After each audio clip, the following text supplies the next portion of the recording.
evening, listener, and welcome to episode 359 of the Awesome Comics Podcast, the place where the ghouls gather to discuss matters of comic books and beyond. I am the Vince of Darkness, Hunt, and joining me to stare into the shadowy abyss of the sequential are Daniel the Bloody Butcher. Hello. And, of course, the Devil's Daughter himself, Boney Tony Esmond. Do it, lady. Go, fellas. Cue the evil laugh. And welcome to another episode of the Awesome Comics Podcast. Now, we are here. Halloween is, as we speak, it is this Friday. Happens on a Friday this year. In the year of our Lord Satan, 2025. It's happening on a Friday, which means Friday night there'll probably be a lot of trick-or-treaters. Did you ever trick-or-treat when you were younger? No, it wasn't a thing. No. It wasn't so much for me. It's like an American thing, isn't it? It's more like Guy Fawkes was more popular when I was a kid. Yeah. We actually went out with a guy. You know, you just get the what's happening now? Jesus Christ! Finally, I appreciate your life choices. Finally, I copped to it. I remember sitting outside Sainsbury's with my mate, and we'd made like a guy, and they throw a few quid down on the ground for you. Must have been like a few pence back in the time, but not so much Halloween. That's kind of like seemingly going from strength to strength every year in the UK. Yeah, I'll tell you what though, it's really. I mean, I'm a Halloween guy. As soon as October comes around, October the 1st, I start wearing my Halloween shirts and stuff like that. Yeah. And then you get people at work going, "It's not Halloween yet." I'm like, "It's Halloween every day of the year with me, baby." Yes, that's how I talk. There every day. Yeah. Right. But Halloween serves as a great buffer to stop people putting up fucking Christmas decorations. Oh, don't stop the supermarkets though. Fucking hell. There, I'm thinking, brilliant. Let's have a look at the naff Halloween goodies. Because we always get like a decoration or something to put up around the house around Halloween and stuff. It's like, there's a little bit of Halloween stuff. And I tell you what, it's like graphic novels in a Waterstones, because the Halloween section is tiny, and then the manga, aka the Christmas section of the supermarket, is fucking massive. Yeah. And I'm like, oh well. You know. Well, it's because they retail makes most of their money over the Christmas period, so they keep trying to fucking stretch that period out to make more money. Yeah. How do you guys feel about Rice Krispie squares? Nice, like them. Do you like them, Tony? I haven't had one for years. Yeah, we used to make them, didn't we, when we were kids and stuff with your yes, make them, yeah. That's about it. Chocolate really, cornflake cakes, stuff like that. I don't think I've had one since. I mean, I like a Rice Krispie square. And the caramel ones with the chocolate on, lovely. When it comes to Halloween, they call them Rice Krispie Scares. Fair play, love a play on words. But there's absolutely nothing different about them. So I'm thinking, there's no blood in them or anything like that. I'm not talking blood, but maybe but jam? You know, we could have jam. We could have some sort of make the chocolate purple or some shit. Yeah, you know, like anything. Yeah, exactly. Low effort. Absolutely low effort. Sort yourselves out. Is it Kellogg's? It's Kellogg's. Yeah. The only thing I like about Halloween is the sort of proliferation of horror films that I haven't seen that sort of appear. Yeah. That's what I like the best. And like you go to say Prime or something and get horror films and you can scroll through watch some nasty thing from 1981 you ain't seen before. Yeah, but I mean you got to scroll past all that turgid, terrible nonsense. Shite. There's a lot of shite on there. But there's a lot of shite on Netflix as well. Yeah, Do you know what I mean? It's a different kind of shite. I found as the years go on, I like picking out like an old horror movie, like a black and white. I think this year I might watch The Village of the Damned. The John Wyndham thing. Yeah, the original, not the John Carpenter one, but the original black. Yeah, and white. So there's a sequel to that, Children of the Damned, as well, isn't there? That they did. And I remember because I bought it. I think it was last year, and I didn't get around to watching it. Like just a DVD box set that's got two. Oh, they're both. Yeah, I think I've got that somewhere. Yeah. I've never seen them. That's the thing. Is it's like John Wyndham is the governor. He's fucking great. Oh, Day of the Triffids, the Chrysalids, Crake and Wakes, even Chucky when I was a kid. I watched Day of the Triffids, the BBC series, fucked me up when I was a kid. So good. That's the thing. I remember watching that. Yeah. And like, I think that was still like when I was a kid and stuff. Like it was still in the zeitgeist. Do you know what I mean? Like no one really knows about it now, do they? Even though I know they made a terrible sort of Yeah. Yeah, there was a Howard Keel movie before that doesn't really follow it. It's not really the same. No. But such a good book, guys. It's so good. He's so the forgotten master. Him and Trevor and Jeffrey Hoyle as well. There's these great sci-fi British writers who we don't talk about enough. Yeah, I know he's American, but Richard Matheson. Yeah, it's Incredible Shrinking Man. He wrote some of the Twilight Zone as well, didn't he? He wrote a lot of that. Yeah, as well. Yeah. Fucking I Am Legend is one of my favourite books, and they've yet to do a decent, a faithful adaptation, should I say? Yeah, I think you're right. I quite like the Omega Man with fucking Charlton Heston. Yeah, I don't mind that. Actually. I quite like the Vincent Price one when I watched it because that's a good one. I've never seen that one. It's good. It's just it just completely is of its time. Do you know what I mean? In that nice sort of way. And also, I love Vincent Price. Not just because of his amazing name.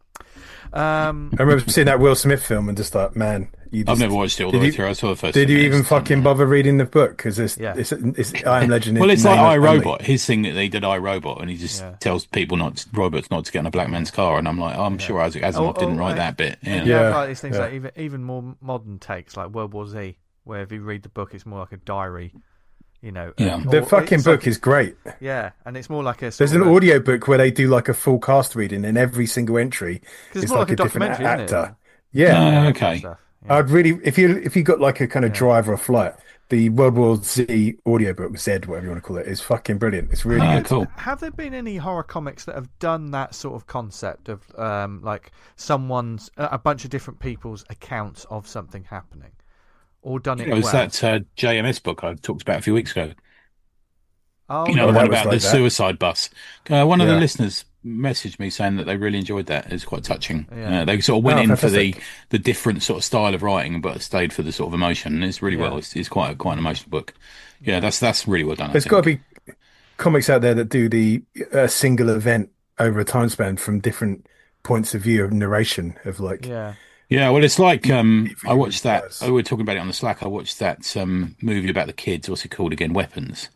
Yeah. And that's I think Zach Cahill said that's a Rashomon movie, and it kind of is, isn't it? Yeah. Where it's different people's views, and they sort of cross over. It's not completely the same thing, but there's little crossover points, which works really well. I wasn't a massive fan of it, but I did like it. I thought it was okay. I mean, it took a while to get going. The problem with a lot of modern horror is everything gets so overhyped. I almost feel sorry for a lot of these, because they're always smaller movies that then hit big, don't they? And people say it's the scariest movie in like 20 years, and you just think, as soon as I read that, I'm like, no, it's not. No, it won't be. It can't possibly be. Stop putting these hurdles up that things just can't match. It's sort of horror for Joe Public sometimes, I think. Yeah. I hate to be that snob about it, but it's like a lot of things, like comics for Joe Public. It's like there's a lot of things that get super hyped, and they see it and they say, oh, have you seen this? It's the most frightening film ever. More. I've seen it, and you say, well, have you tried seeing this? And they go, oh, I wouldn't watch that. But then you get like the backlash. There you go, then. You get the backlash. What are you talking about? You get the people who aren't necessarily into horror going to see these things, and you see them in work the next day going, yeah, it wasn't that great, was it? It wasn't very good. Do you know what I mean? And then there's almost that the crushing. You have to sort of do that thing that kind of being a bit media savvy and realise when they've done that, it's not going to be, because you've seen like a ton of horror films and you kind of have a good understanding of what's good and bad. So when they come up with stuff like that, it's going to be if you want to be frightened, watch I Spit on Your Grave. But they wouldn't cope with it. It's got to be that level of fright, isn't it? Yeah, they can then go home and they can go and have a pizza at Domino's and all this sort of thing afterwards. A lot of those 70s movies, the horror ones, it's really fucking nasty. Yeah, like you're watching it, it's like Texas Chainsaw is life changing. Once you do that when you're a kid, you're like, fuck. Yeah. Christ almighty. And that one, I wonder if there's any, and we'll talk about the comics side of this in a minute, but I'd be interested to see if comics have had something like this, like Texas Chainsaw. That plays a magic trick, doesn't it? That completely, because it fucks with you so much that people will swear that there's blood everywhere in that film. It's the old fucking Hook thing, isn't it? And there isn't. Yeah. Yeah. You don't see anything. Like visceral. It's just like, boom, he were on a hook. Yeah. But you don't see it going in. There's no kind of fucking blood. Probably because they didn't have the budget for it, to be fair. Yeah. Maybe. That's probably the reason with that one. Yeah. But also, we mentioned the other week, but that Red Room comic, we sit on the horror one and then never own anything. Yeah. The Red Room, I've read that trade and I was like, man, this is a bit fucking much. Do you think horror comics benefit, or is it sometimes to their detriment that they sometimes just they have to show, especially when it comes to like a slasher or something that is gore? Do you think it's you're relying on the page turn a lot of time with comics, horror comics, and that's not always easy, or you're only going to get away with it a number of times. I think you can build up atmosphere. I'm not sure if that's I think there's a lot of monster comics out there, but they're not necessarily horrifying for me. They're just kind of monsters. There's a very difficult. It's much easier to build up horror in a movie or even a short film than it is in a comic. I think you've really got to be invested. You've got the advantage of editing and music, and all and also an image in a comic, you can stare at it as long as you like. An image in a movie can move on in a split second, and you'll never get back to it. Have you had with this? And I mean, obviously, we're sort of focusing on horror comics a bit, but sometimes you have horrific moments in comics that aren't horror. We've all experienced those. That even as autobio. Yeah. That's horrifying for a different reason. But we've had those. You read in a superhero comic, and then something truly horrific happens that could have been straight out of a horror movie. Like the body in the fridge from Green Lantern. That sort of thing. I know stuff that was controversial at the time, etc. But has there been any artwork? And we've talked a lot about artwork that I could just stare at this page for days. It's gorgeous. Has there ever been a bit of artwork that's kind of horrific enough that you can't stare at it for a long time? Do you know what I mean? Like, either it's a little bit too creepy, or there's just something about it that makes you feel uncomfortable. Well, from an uncomfortable point of view, I actually think it's a question I sent you earlier in the week. It at its best is Batman a horror comic, and sometimes it is. I think Arkham Asylum, for example, some of the depictions of the villains in that. There's certainly been some depictions of, say, Croc or the Joker, or even maybe the Mad Hatter as well. It's occasionally the Penguin, but he's more played as a mob boss these days, isn't he? Yeah. I think they massively play into that horror thing. Is it Zaz, the one who cuts his skin for everyone he kills and stuff like that? There is that. There is a horror element, a lot to that, I think. Hey, is there anything that I've looked at that I can't look at? No, I don't think so.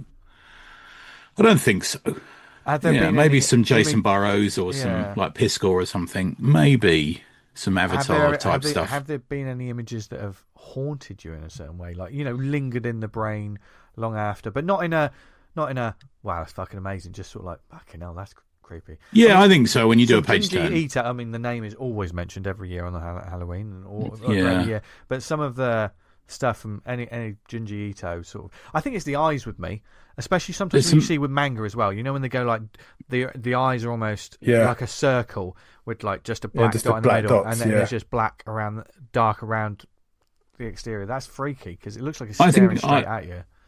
I genuinely think that gorilla comic we talked about a few weeks ago, I find it more interesting than Ito. I think it's just that weird. It's really good. Yeah, I actually find Ito almost like faux amateur sometimes.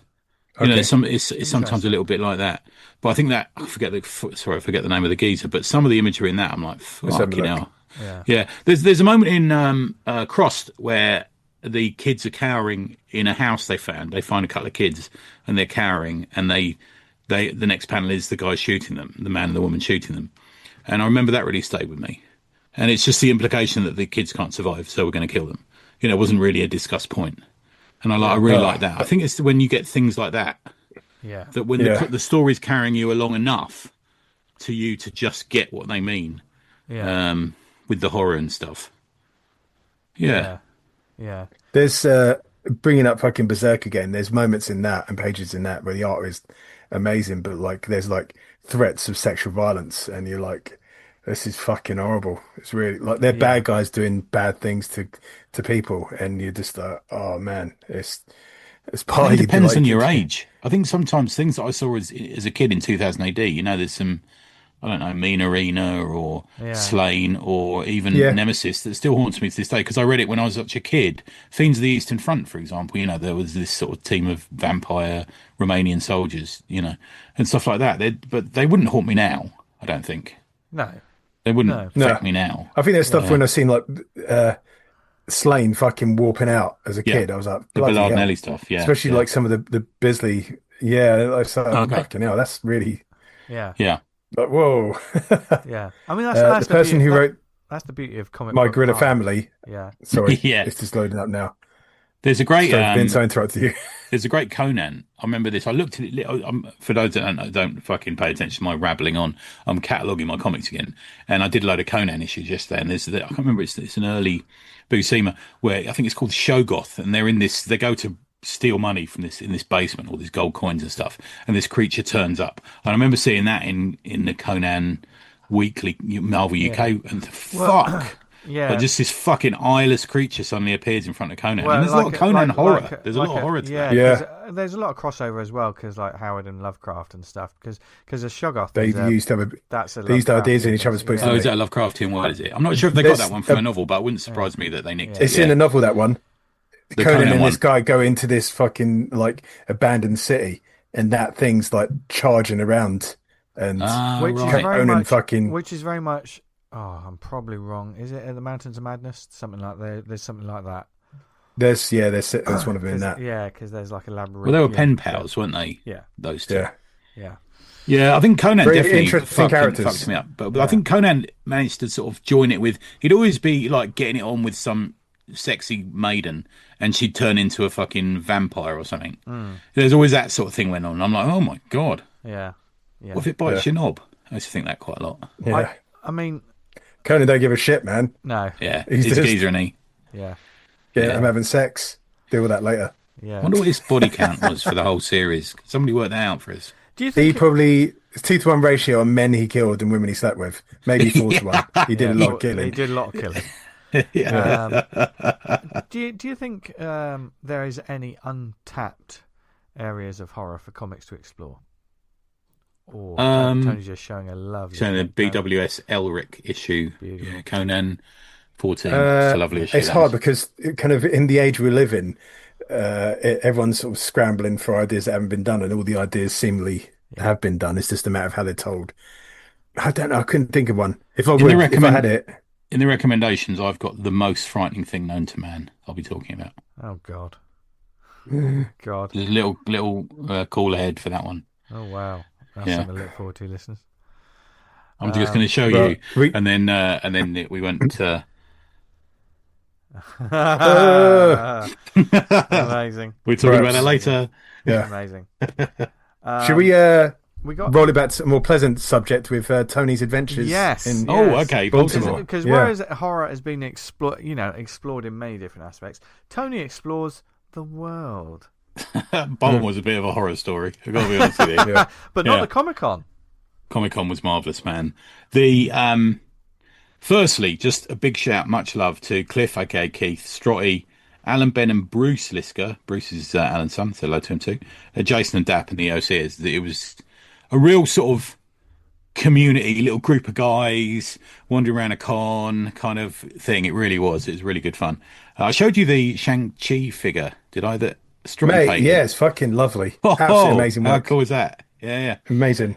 So a little behind the scenes. I flew into Washington because I wanted work's going to take me there soon. I haven't really been to Washington, so I went there for a couple of nights and had a wander around. My advice to you, do not fly into Washington because after a 7.5-hour flight, all I needed was 2.5 hours standing in a queue to get through to the customs desk. Jesus, what, in Dulles? Is that Washington? Dulles? Yeah. Just on the way back, fucking lovely. Brilliant airport on the way back, but on the way in, man. They have like little Thunderbirds things you get into and they sort of drive you around.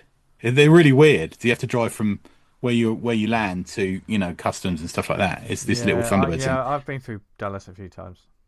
Yeah. Oh, mate. One desk was working for like thousands of people. Oh, Christ alive. It's terrible. So I stayed just around the corner. It was fucking remarkably quite cheap, just around the corner from the White House. So I managed to do what I sent you the pictures, didn't I? Yeah. Wearing a fucking ACP t-shirt, wandering around. Nice. I got to stand where Martin Luther King stood, gave his speech in my ACP t-shirt. This loveliest bloke, I started chatting. He was sort of standing there looking at the floor and looking out and looking at the floor, and I had a chat with him. And he says, "Oh no, I come here once a week. It's where Martin Luther King stood," and he sort of showed me around a bit. And it's nice. But then the convention in Baltimore, which is only about 50-minute drive from Washington. If you're in you're going with your missus or something like that, or with some friends who are not really into comics, they can go and have a drive around Washington and stuff. So where the convention happens in Baltimore is a place called Inner Harbor. And traditionally, or in the past, it has been the touristy bit of Baltimore. And there's a couple of ships there, and there's restaurants around the harbour, and there's sightseeing places and stuff like that. It is gone downhill. I don't think there's any disagreement with it. I mean, Strotty's a Baltimore boy, and he says it's gone downhill. And everyone, on my life, everyone is stoned. Like, there's an IHOP, because you know we like when we go to America, we're awake early, aren't we, because of the time difference. There's an IHOP, which is like a 24-hour, very poor diner. So I was going there for a coffee in the morning, and I arrived in this IHOP, and one of the waitresses who I'd seen the previous day was having a fight with a homeless man in the reception of so I helped her out, sort of threw him out. And then she seated me, and she was so stoned, because I watched her then go outside to smoke a joint, that she forgot I was in there, the only customer. Like, it's like, I had to help some waitresses. One waitress was so stoned she couldn't see the terminal of the thing. She's trying to work out the bill. Fucking hell. And it's like, all right, do what you like with drugs, but like not when you're working, for fuck's sake. Gotta get a fucking coffee first. I'm trying to smell this fucking veggie burger, and all I can smell is weed. But I'd be very careful about eating anything in there. Yeah. The restaurants have gone. My favourite diner's gone, sadly, which is just behind this hotel I stayed in. And there's the IHOP, there's the Cheesecake Factory, which is kind of okay, just about. It's a bit sticky floored. So it's not great. But, however, when you get into the convention, it's brilliant. It's a short walk. It's part of the Inner Harbor. It's sort of kind of joined to the Hyatt, which has got a little bar we went to. And you get in there, and if you can afford it, I would recommend getting the VIP ticket, because the queue was just 100 blokes with their bags of comics to get signed, just in a queue, and then they just let you in, and you just walk in. It's not like New York, where you're in a queue that is a mile long.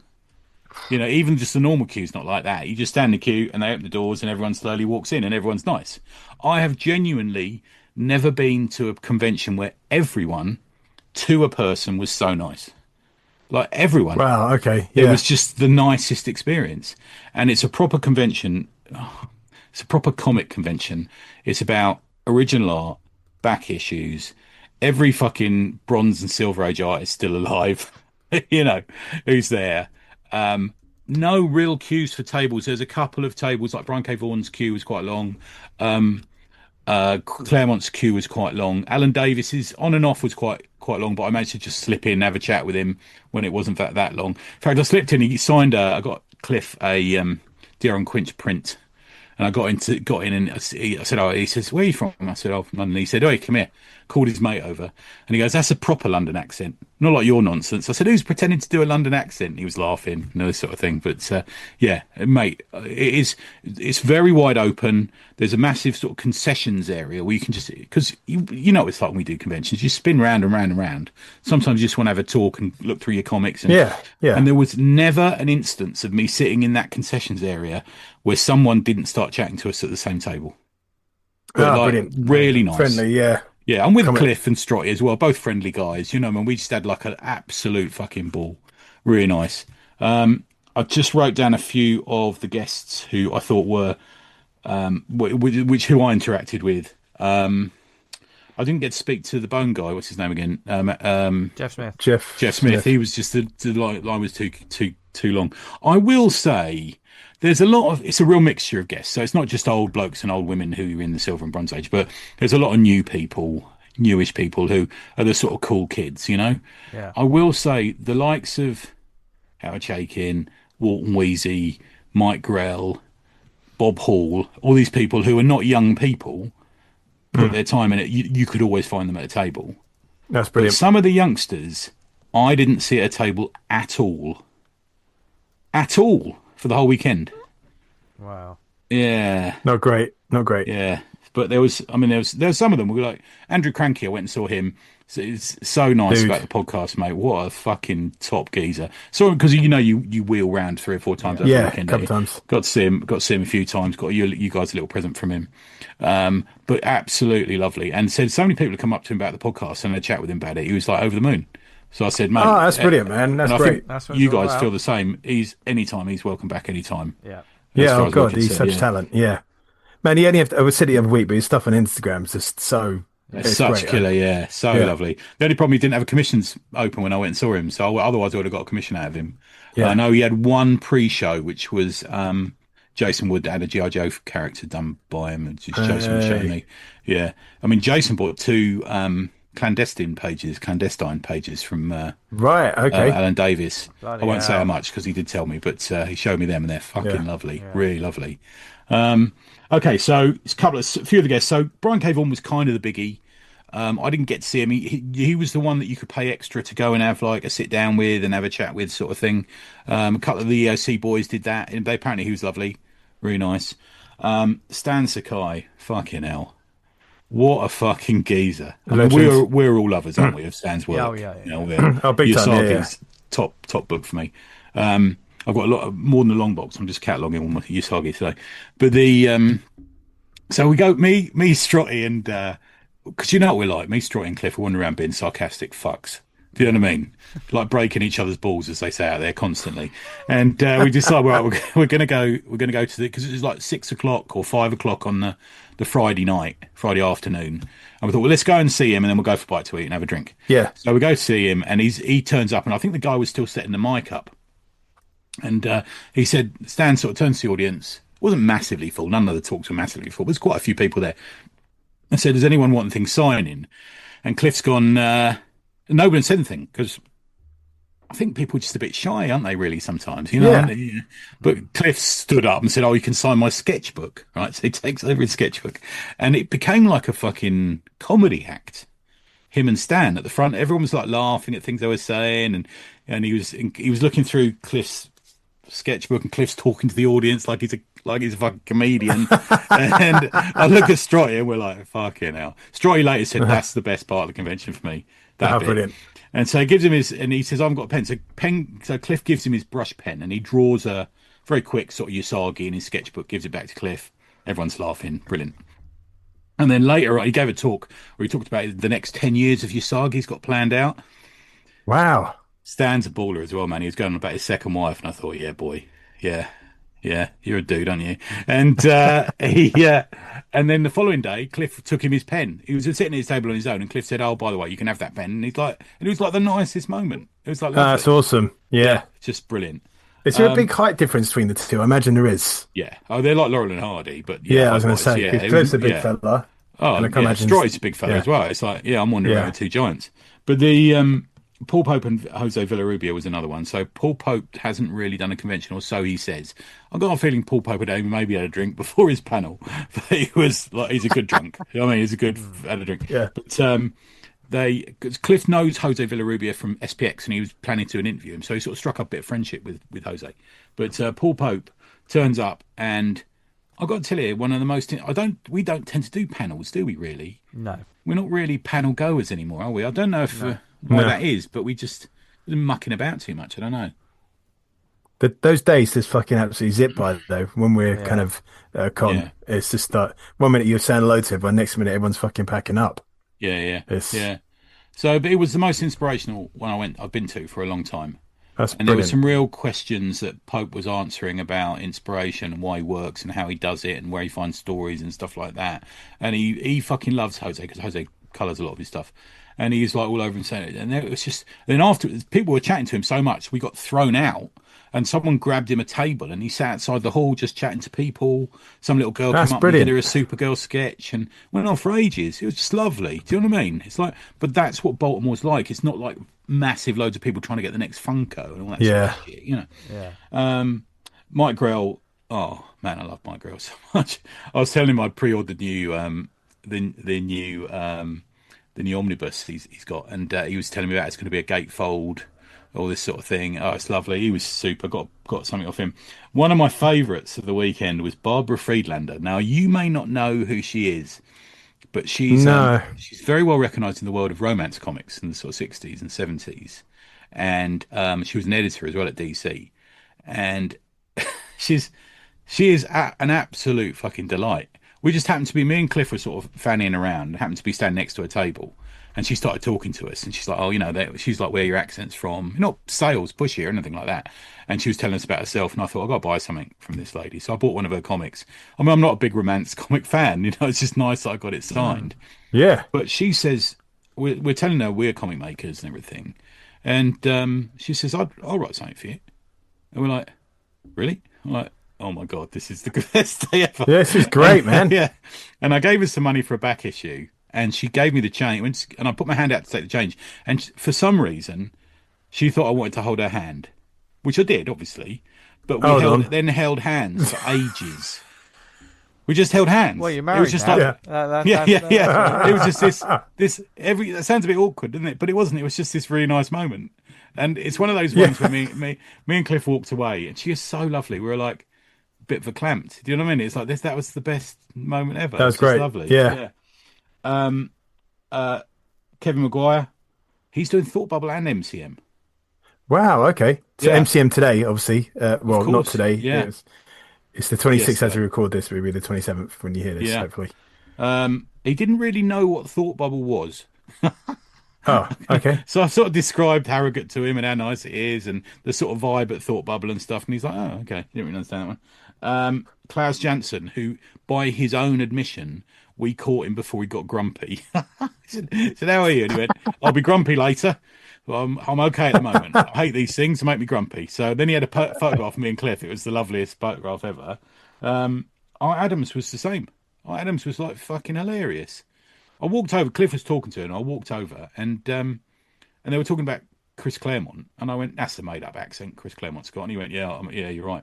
He was screaming with me. Chaikin.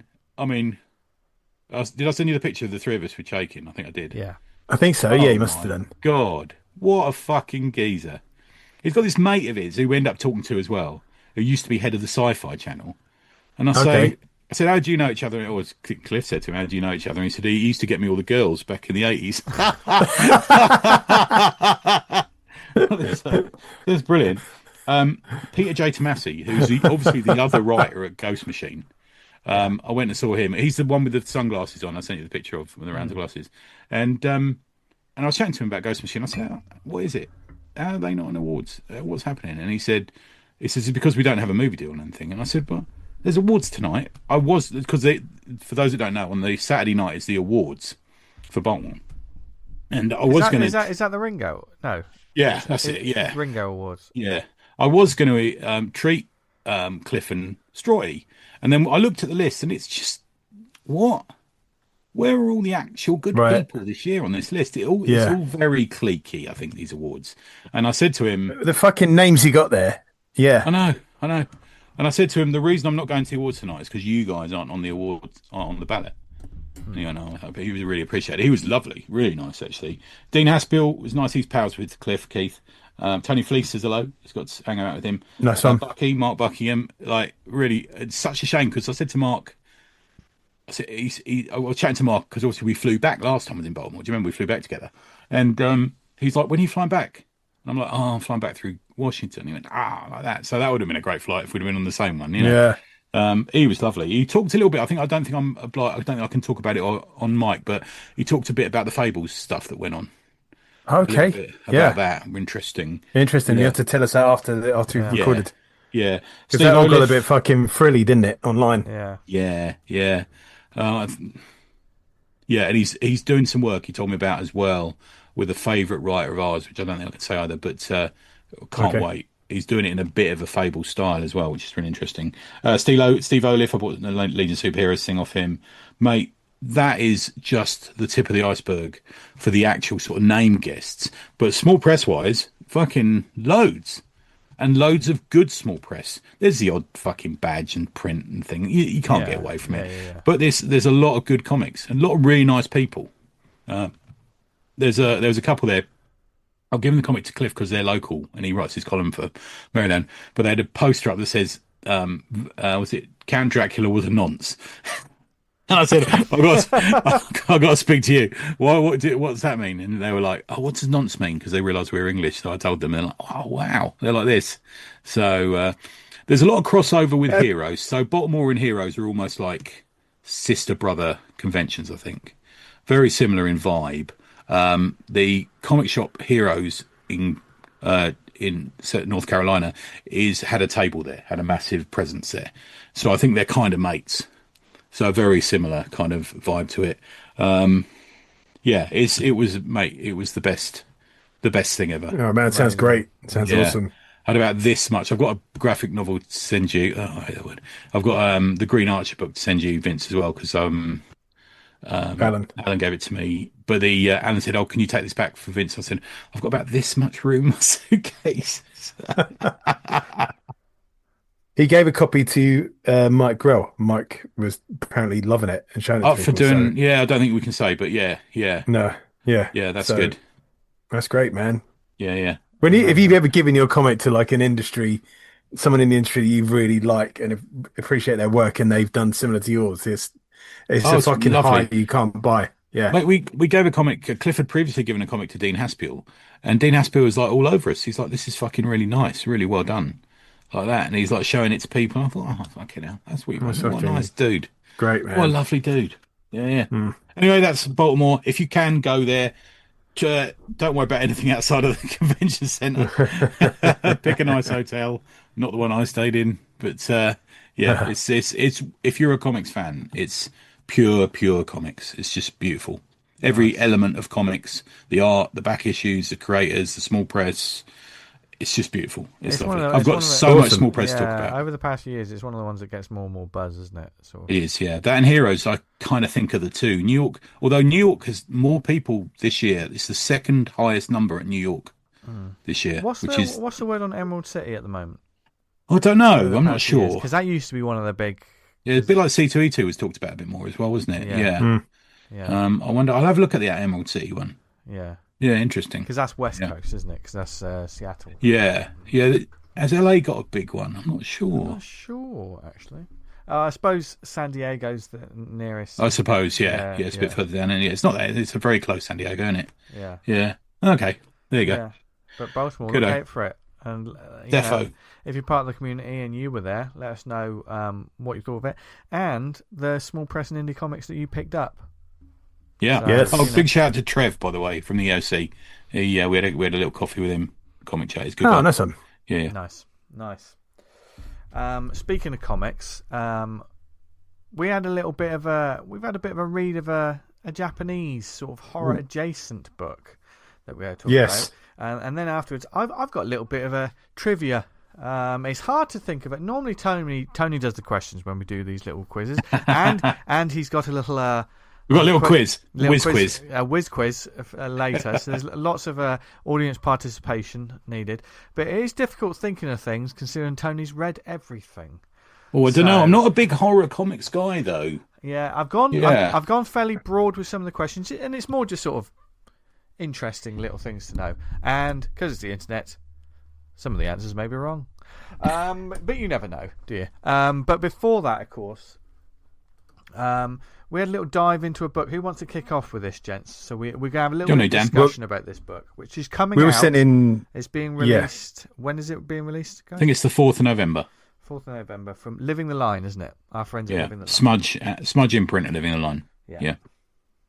Take it. Let's see what if they put something on their website about this book. Is The Fifth Shade of Smudge. The artist and author is Norikazu Kawashima, and like I said, oh god, it's only 12 quid, 13 quid. That's fucking well decent. Yes, it's 12.74 on Forbidden Planet, 17.95 you buy at some other places.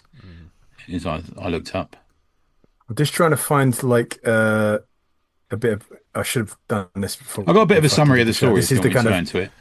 Oh yeah, that's awesome. Yeah. Yeah.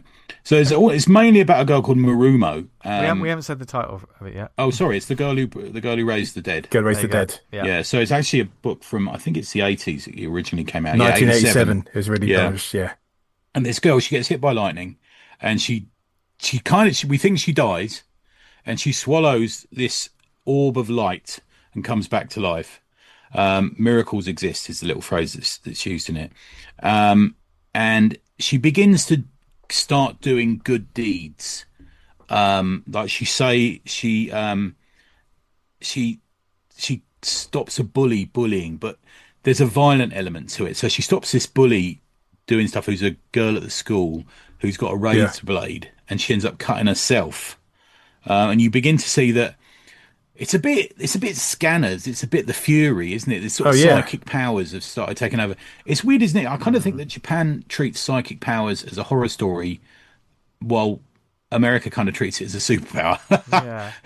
So there's an The element thing there. about this, though, like, you know, that sort of psychic power, there's a certain ambiguity to it. In a certain, like, there's no familiar, you know, veins in the neck. There's no real, you know, over the top. You know, I don't know what it's doing to her either. That's the worry, I think, when I was reading It's it. very undefined as well, like what she can and can't do.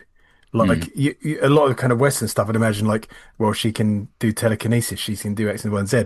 But in this, as the story goes on, it's like, well, why don't you just try and do that? He goes, all right, I'll give it a go. And yeah, they develop, don't they? So crazy. she finds out she can cure the sick.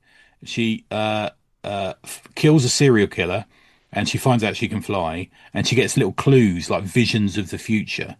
yeah, But there is a moment in it, or there's a number of moments in it, which are just, it goes from like schoolgirl manga, wandering around, angelic faced schoolgirl manga, to like just like full on fucking bloody attacks. There's one where she encounters this serial killer, and it's 18 pages of stabbing. yeah. It's just bizarre. Yes. It's almost like a story you'd find in Misty, but in Japan, and then suddenly it just goes full on Red Room in the middle of it. Yeah. What's the other thing is like her mate comes up to her and says about her mum being sick in the hospital, so we're going to see my mum, and she kind of like does this kind of like Scanner's psychic thing. It's like, you're going to get well, and you're going to go home and start looking after your daughter and making sure she's all right. And it's like, is that a threat? Because it's not just like, it's not like a kind of, she's being nice and healing her. It's basically like, you're going to get better and look after my friend, because it'd be worse if you didn't. And it doesn't seem on the level like a kind of an altruistic thing, more of a kind of it's strange. A lot of there's a lot of psychological sort of it feels tonally to me like almost giallo like in its pacing, and mate, you get fucking your net break from the fucking change of pace. and it feels like it like should have Tony some said, sort of electronica goblin like sound. You know what I mean? Yeah. It's got that sort of music going through it. It feels like that kind of thing. My big dislike of this sort of thing is, I don't like the schoolgirl. I don't. Yeah. I mean, Norikazu. If you look, I guess Smudge have got their eye on him, because he's done like, I think, like 50 different books in the 80s, and there's a particular book called Hellflower, which is very well thought of. But I don't know. I don't like a geezer. It's just personal. I don't like a bloke writing about schoolgirls and it's turning into stabbing each other and stuff. There's something that feels wrong about it somehow to me. But yeah, it's kind of this doesn't have to be schoolgirls. Yeah. No way at all. It could just be an adult. Could have been a middle-aged man. It could have been an old deer. Could have been. With that in mind as well, there is a 2-page like bathing spread. Yeah, that's why I didn't like that so much. Yeah. So saying that, some of the dialogue, I mean, it's obviously due, I think it's Ryan Holmberg, is it? Translated this? I can't remember now, but some of the dialogue, your eyes are open to the memory of a dream. I love that. It's just some really lovely writing in it, in translation, I guess. I said it's kind of nightmarish. And when she's dead because she's been hit by lightning, and then she floats up like 15, 16 foot in the air, and this white orb goes in her mouth, and then she comes back to life. And then like a day or so later, it's like, oh, I can't believe he came back to life. And I went to the doctor and he said I was totally fine, fit as a fiddle. And I was like, oh, fair enough. Yeah, so that's what one of the things I wrote down as like an English language or Western cliche is the whole something outrageous happens to you and you go home and you're fine. You look at the Fly, he's in that thing and he comes out fine, isn't he? He goes home and he thinks, everything's fine, and it's only gradually then you realise that it's affected them in a different way. And the other thing I think that's a very travels between Japan and the West very easily is the ignoring of warnings. So there's loads of warnings given in this, and they're ignored. It's like, don't go down those stairs into the basement. They go down the stairs to the basement. You know, so this sort of ignoring of warning things, I think, is quite common.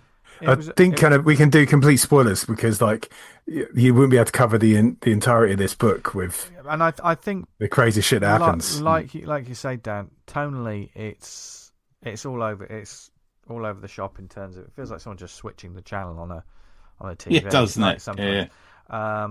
And for me, like it was difficult not difficult for me to read it. It's an easy read, but it was, I was like, I wasn't gelling with it. And I think one of the things I liked most about this was some of the artwork in it. Okay. It's not overly we're not talking these over the top like A Ghost in the Shell or Berserk like pages, but there's certain pages that are quite striking. There's a page towards the end. I don't know why I just kept staring at this page. There's a page very near the end. There's just a cityscape. That's just like or a townscape. And beautifully rendered. I just loved all the line work on that. And, oh yes, another one. Yeah. Yeah, and there's a page also. She floats up into the air at one point, like near the moon.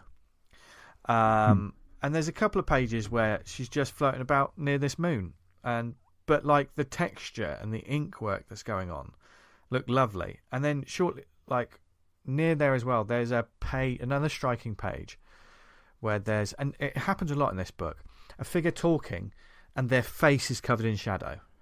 Yeah, there was a couple that I almost thought they were a mistake, like they spilled the ink. Yeah. There's one moment where she's walking across and it's just the top is like a black silhouette and the bottom is just like normally drawn. And I was like, what is that? Because the Japanese have a lot of shortcuts and symbols, don't they? When you see a bit of sweat on their brow and stuff like that. Yeah. And I wonder if that's something, it was a depression or a shame or maybe a shame, something like that about what happened. Yeah. Yeah. But there's a striking page where one of these figures, and it's 2 panels on the page, of this figure talking, having a one-on-one conversation with someone, and their face is completely in black, and there's just it could be seen as noodling to some people, but there's this like sort of almost, it's not quite cross-hatching either, it's almost like loads of like circles in the background. It's page 126 if you're looking through, right, and it's just like that, the use of texture, it just looks really lovely to me, just seeing that sort of line work. So the sort of sudden detail thing is something they do quite a lot in manga. Yeah, and there is those moments as well, which are more striking because sometimes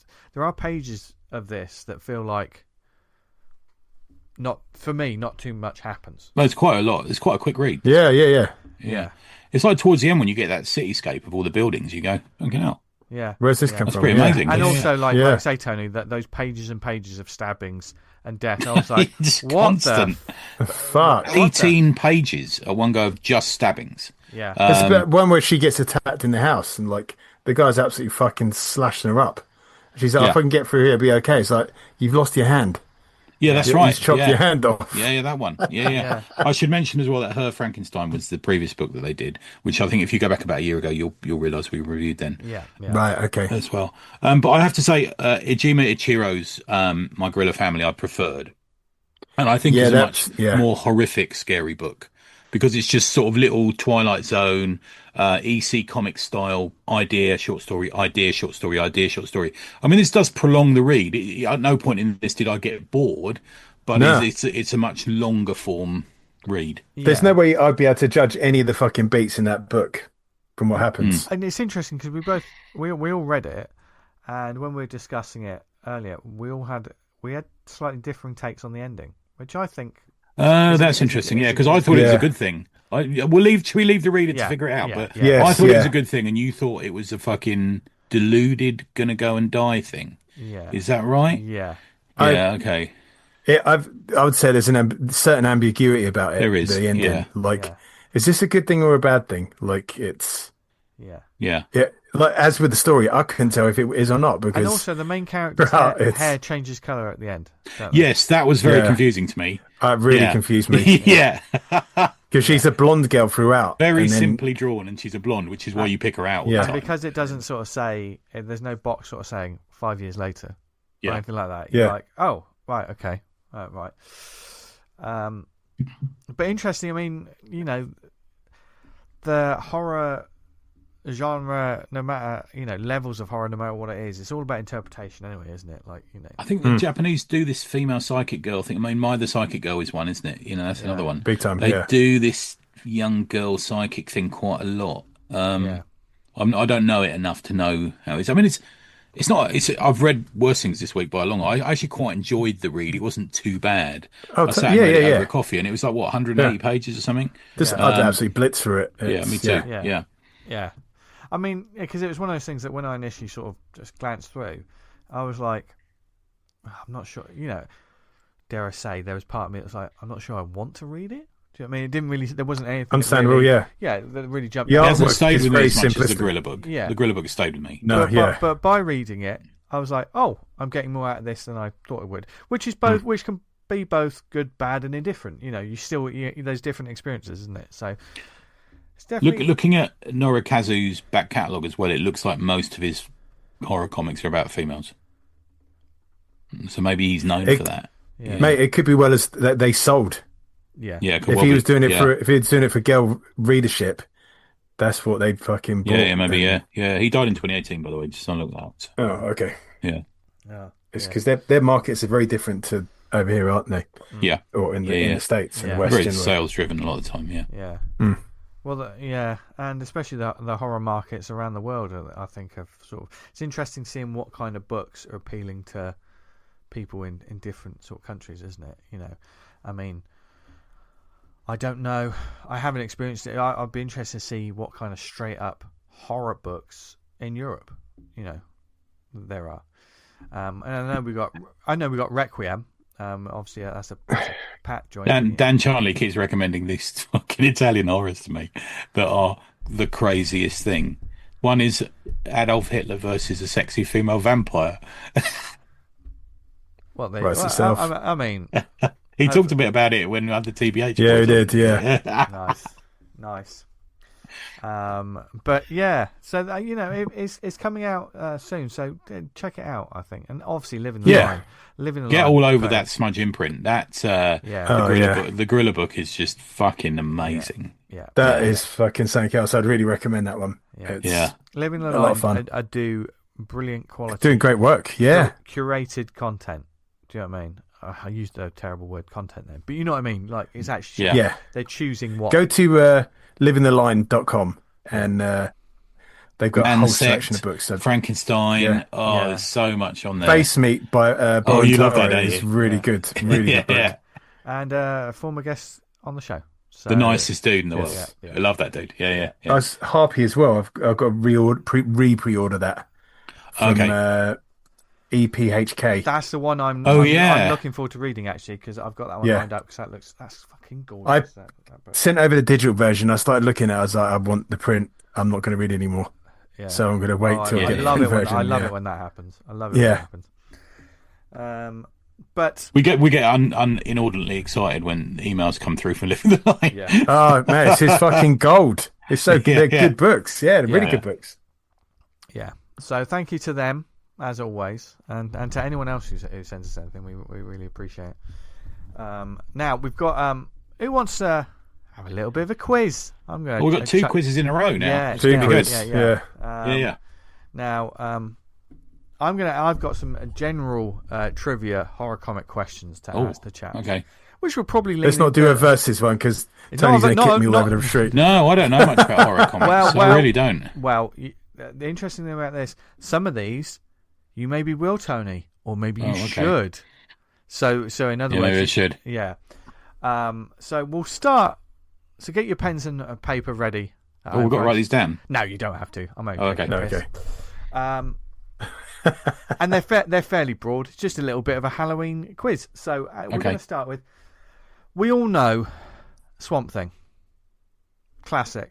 One of the great horror characters. What is it about dudes and Swamp Thing? Yeah, what is it about dudes and Swamp Thing? Created by Len Wein and Bernie Wrightson. Yeah, a lot of people forget that. Yeah. A lot of people think that it's Alan Moore who created Swamp Thing. Yeah, He did not. No, Yeah. he didn't. But when did Swamp Thing first appear? It was House of Secrets. Do you know the issue? Or the year? I'll give you the year. You can have it. You can have the year. Dan, now, interestingly, jump in with just a guess. Interestingly, I don't fucking know. Just I believe the woman who's combing her hair on the cover of it is Wheezy Simonson. It was modelled for her, yeah. And I'm going to say 92. House of Secrets 92. Fucking bang on! Yes. Whoa, Hey! July 1971. Fucking hell. That's a while ago, wasn't it? Yeah. That is a long time ago. Yeah. So when we did the quizzes, when me and Vince went up against other people, Tony set the questions because if he was on the team, No. Yeah, he would steamroll virtually everyone that came on. Okay. Well, don't say that because I only answered one. Now, linking through and to Bernie Wrightson, obviously one of the greatest artists of all time.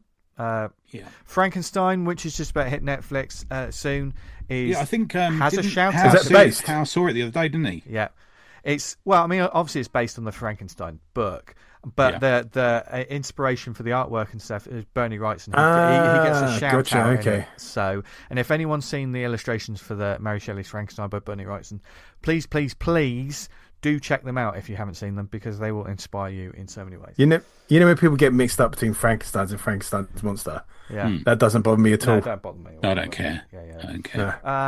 But speaking of Wrightson, what was the Stephen King story that Bernie Wrightson... Silver Bullet. That Bernie Wrightson drew the illustrations for? Silver Bullet. Silver Bullet. Nope. The werewolf one. That's the film. Cycle of a Werewolf. There you go. There it is. Yes.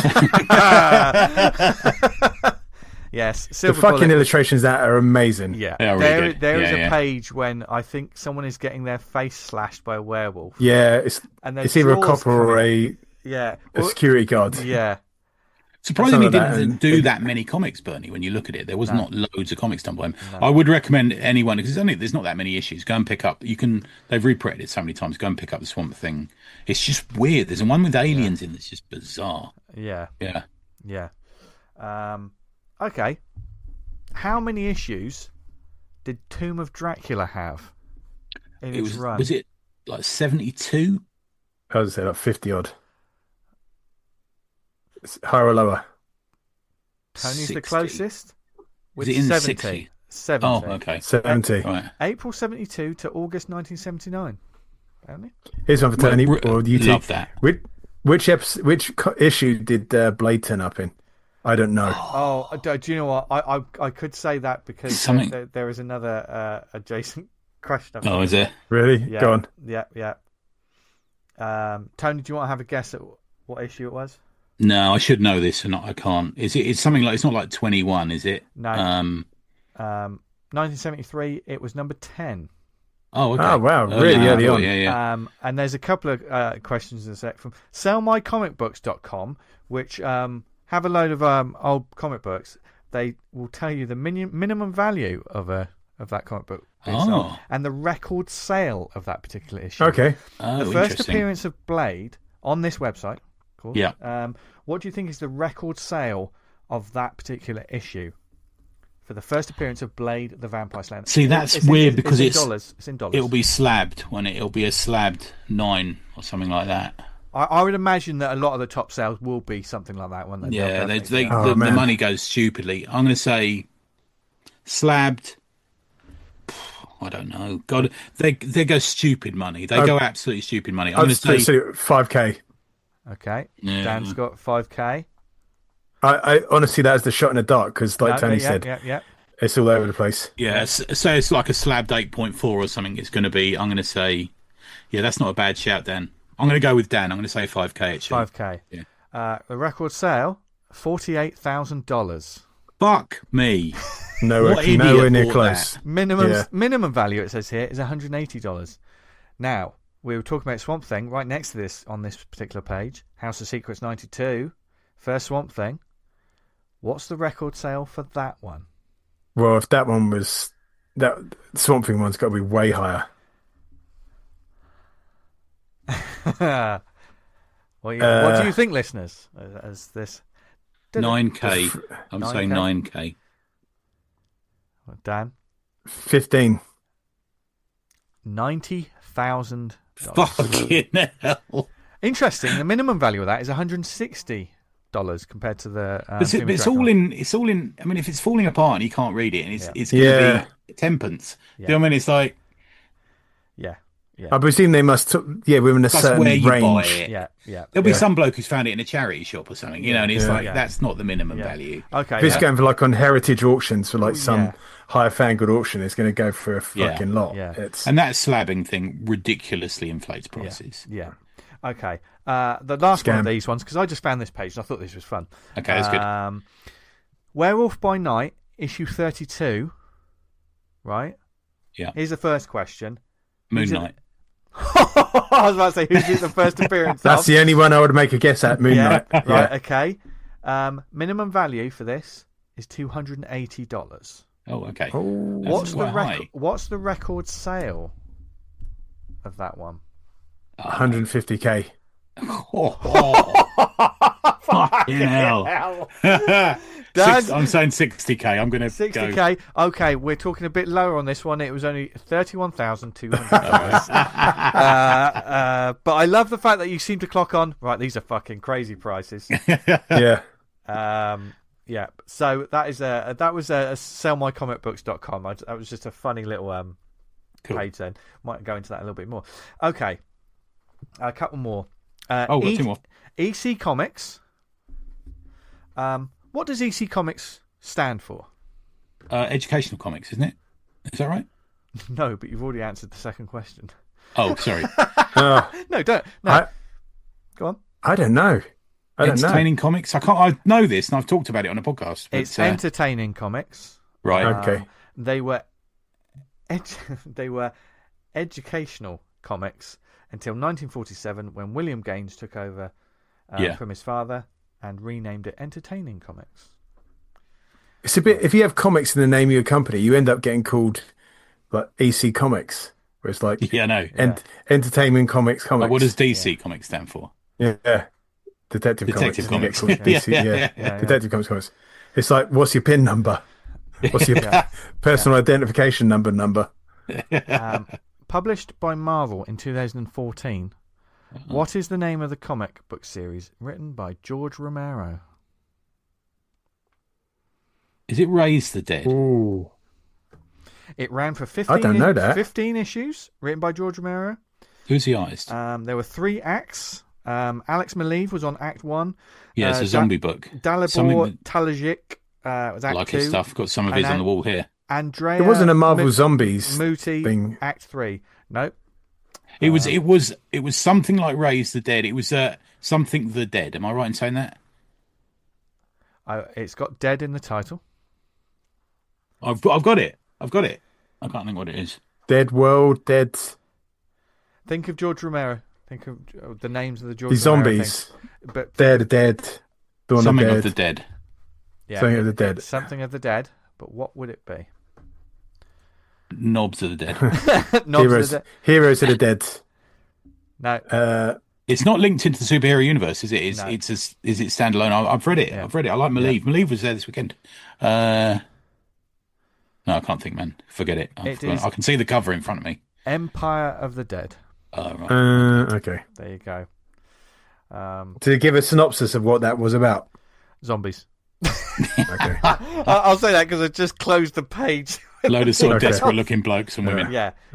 And just for the fuck of it, okay, fullmoonhorror.com has a comics page as well as all the other. Yes, they did loads of comics. All of the other stuff. Currently, on their comics page, can you name a couple of characters? Ginger Dead Man? Yes. Subspecies? They're not on there. Not currently on there. Dollman, Demonic Toys. Dollman's on there. What's the bong one? Evil Bong Nope. of the Dead, or whatever it's called? Evil Bong. I will say there is Dollman Kills the Full Moon Universe, right? Yeah. So that's probably a banner, but there's no title. There's Jack no... Death? No. There's to be honest, the page isn't there isn't that many on the page really. Go on, give them to us. Go on. Yeah, so I'll put them down. There's a lot of need to buy them. The Doll Man Kills the Full Moon Universe is most of the page. To be fair, we've got the Deadly 10 presents.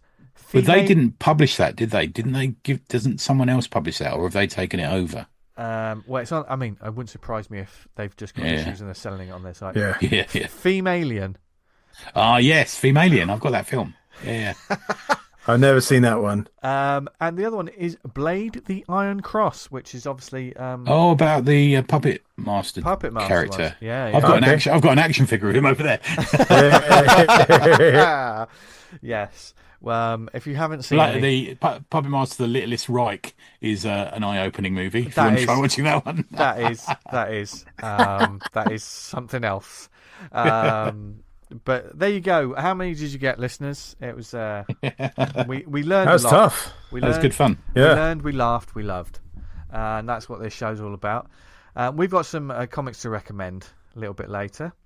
Other than that, just one final thing on horror. One question I'm going to ask my lovely host here. What do you think the state of horror is for independent and small press comics at the moment? Maybe the same with any comics at the moment, good and bad. I think there's people who think they can do horror just by doing something that's a bit sort of cliche-ridden, trope-ridden. And then I think there's some people who are actually trying hard. Joe Oliveira, who's the guys you Afterlife, like? of course. Afterlife, of course, who were at MCM this past weekend. I hope they had a good one because really good. Yeah. Who's the two guys who you like winding you up? Hellbound Media. Yeah. I like their stuff. I really do like their stuff. Yeah. Even that stuff they did with that porn star. Was that the one who did the Only Fools and Horses? That's the one that scared me and Vince. We hid under a table. And I think. What did they do? Dan's laughing to himself as he says that. I'm surprised. I mean, I say this, and of course, I'm not fully aware of so many things that happen in the comic space. But with those, we always mention like Afterlight and the Hellbound Media guys. I'm surprised there's not more sort of like horror publishers going absolute gangbusters, because those guys have really taken the ball and run with it and do brilliant stuff with lots of different, and they do varied stuff, don't they, from different creators all over the. So I've got a high bar. It has to be really fucking aggressively transgressive for me to like it as a horror book. I just think there's a lot of. I think folk horror has really taken over in the last few years. Yeah. We'll go and listen to Folk and Hell. Cryptids have been very popular. Yeah, that's another one, isn't it? Yeah, Lovecraft was sort of come and gone a bit actually. When we started this, Lovecraft was a popular thing. Lovecraft and zombies, and massively, And now it's almost like they've been replaced by folk horror and cryptids. Would you say? Yeah, I think so. I definitely think so. Yeah, I'm a bit like you, Vince. I want the return to the werewolf. I love the werewolf. I'm not so fond of the vampire. Yeah, I think it's. Yeah. I mean that Hammer movie with was it the werewolf one? What's that one? The Oliver Reed one. Yeah, that's one of the most transgressive movies Hammer made. It's a terrible film. It's a great film, but it's just, there's some terrible stuff in it. Oh, and I like that. Yeah. I mean, it starts with an RAPE, doesn't it? You know, essentially. Yeah. The great werewolf one is Howling 2, Your Sister's a Werewolf. I knew you were going to fucking That's do this. fucking... Why have you always got to bring the tone of the show down? That's fucking amazing, that film. Is it? I might need to watch that. Is that a new one? No, it's really old. It's got Christopher Lee in it. It's got Sybil Danning. She gets him out repeatedly. Yeah. No, I need to watch that immediately. You haven't seen that one? No, and I'm a massive Sybil Danning movie. It's fucking great. Battle Beyond the Stars was a moment in my childhood. I think it's on Prime. Oh, what's that then? Oh, good. What isn't? There's the moment when she sort of like exposes her breasts, and then in the end credits, the director liked that scene so much. There's this ending song, and they have their repeatedly open her top to the beat of the music. So like he was very proud of that. So was the director one of the in-betweeners? or just one of us? Yeah. It's got fucking Jimmy Now in it. Oh, doing a really bad American accent. Oh my god! Watch it, honestly, you'll be laughing all the way through. It's fucking funny. Watch that, because it's one of those sequels that's got absolutely nothing to do with it. What came before. Yeah, very loose connection. Yeah, which is probably because like Christopher Lee's like a werewolf hunter, and he's like, "Oh, we've got to go to the birthplace of werewolves." I was like, "Okay, where's that?" It's like Transylvania. So, Yeah, what? it's like Howling 2 then. Howling 2's a bit like that, isn't it? Yeah. Go. Right. Good. Anyway, but do you want another bit of trivia for you? Because Tony Oh yeah. Tony The pulled Wiz something Quiz. out and made us look at Ooh. it. He pulled it Yeah. out. We showed Look it. He showed closely it. at it. He showed it to us. Held We it were up like, to the blimey, camera. haven't seen that for years. And it was certainly quite striking. What was it you shoved in our face, Tony? This is all part of our ongoing. Every so often we bring up the Wiz Quiz. Yeah. So this is, I'm going to say, peak Wizard. Yeah. This is Wizard 27. You held that, but I had that fucking issue. Yeah. This is from November 93, Wizard issue 27. It's like a Wildstorm cover, isn't it? Really, that one. Yeah, Wildstorm cover. Yeah, it's good. Wildcats. In it is pieces on Spawn, Nightman, which I've been cataloguing today. Wildcats has a gatefold cover. Alan Moore's in it. Dan Jurgens on the Doomsday Superman thing. Death's Head Gold has a full page in it. There's a double page sideways poster of Youngblood for a comic that probably never came out. The top There's 10 loads of comics in there that never came out. Isn't it? massive amounts. The top 10 of comics at this time. So this will give you a judge, because in a minute we're going to go through Wizard's top 10 hottest writers or artists. We'll choose which one to do. But the top 10 of comics was Wolverine 75 at number 1, Spawn 16, X-Men 26, Prophet 1, Uncanny X-Men 306, Team Youngblood 1, Batman 501, Venom the Madness, I don't even remember that. Detective Comics 668 was number 10. At 14 was Savage Dragon. At 34 was Shaman's Tears. At 49 was the original run of Bloodshot, issue 11. At 61 was Thunderstrike 2. And at 64 was Magnus Robot Fighter 31. So that's the little period there, if you see what I mean. That's sort of just a snapshot of the period. So what do you want to do? Do you want to do top 10 hottest artists or top 10 hottest writers? What do you want to do? I feel like artists might be easier. Okay. But could be wrong. I've got an anecdote about one of them who I met last weekend. Good. Let's do what? So so where we're going to play it is you're each going to name one, and I'm going to see if they're on the list. Okay. So who wants to go first? So what was the date? What What was the date of the November 1993. Gotcha. 93. Yeah. Okay. 93. Okay. Dan? Todd McFarlane. Yes, number 1. Okay. Vince? Jim Lee. Number 2. Well done. Dan? What's his fucking name? Joe Madureira. No. No, he didn't come on till about 5 or 6, I think. Vince?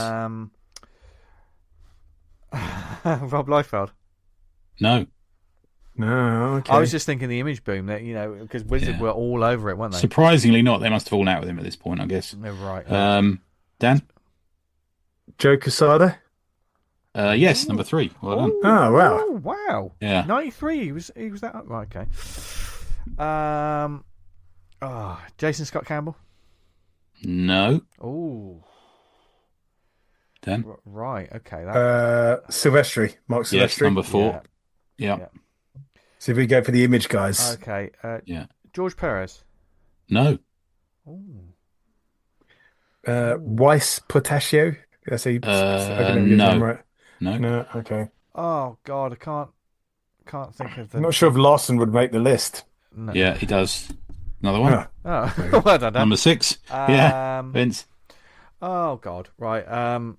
Let's have a think. Who would have been doing Death of Superman? Who did Death of Superman? Dan, I can't think of. Dan I'm going to say, Jurgens. just to give you a clue, Wait, you're on the wrong track. Oh, for so it's not Jurgens then. Jurgens not. No. No. Damn it. That surprises me actually. Hmm.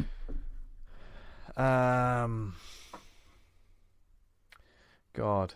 So we got Larson. We got a lot of those. Who's really smashing it there? Andy Kubert. No. Oh.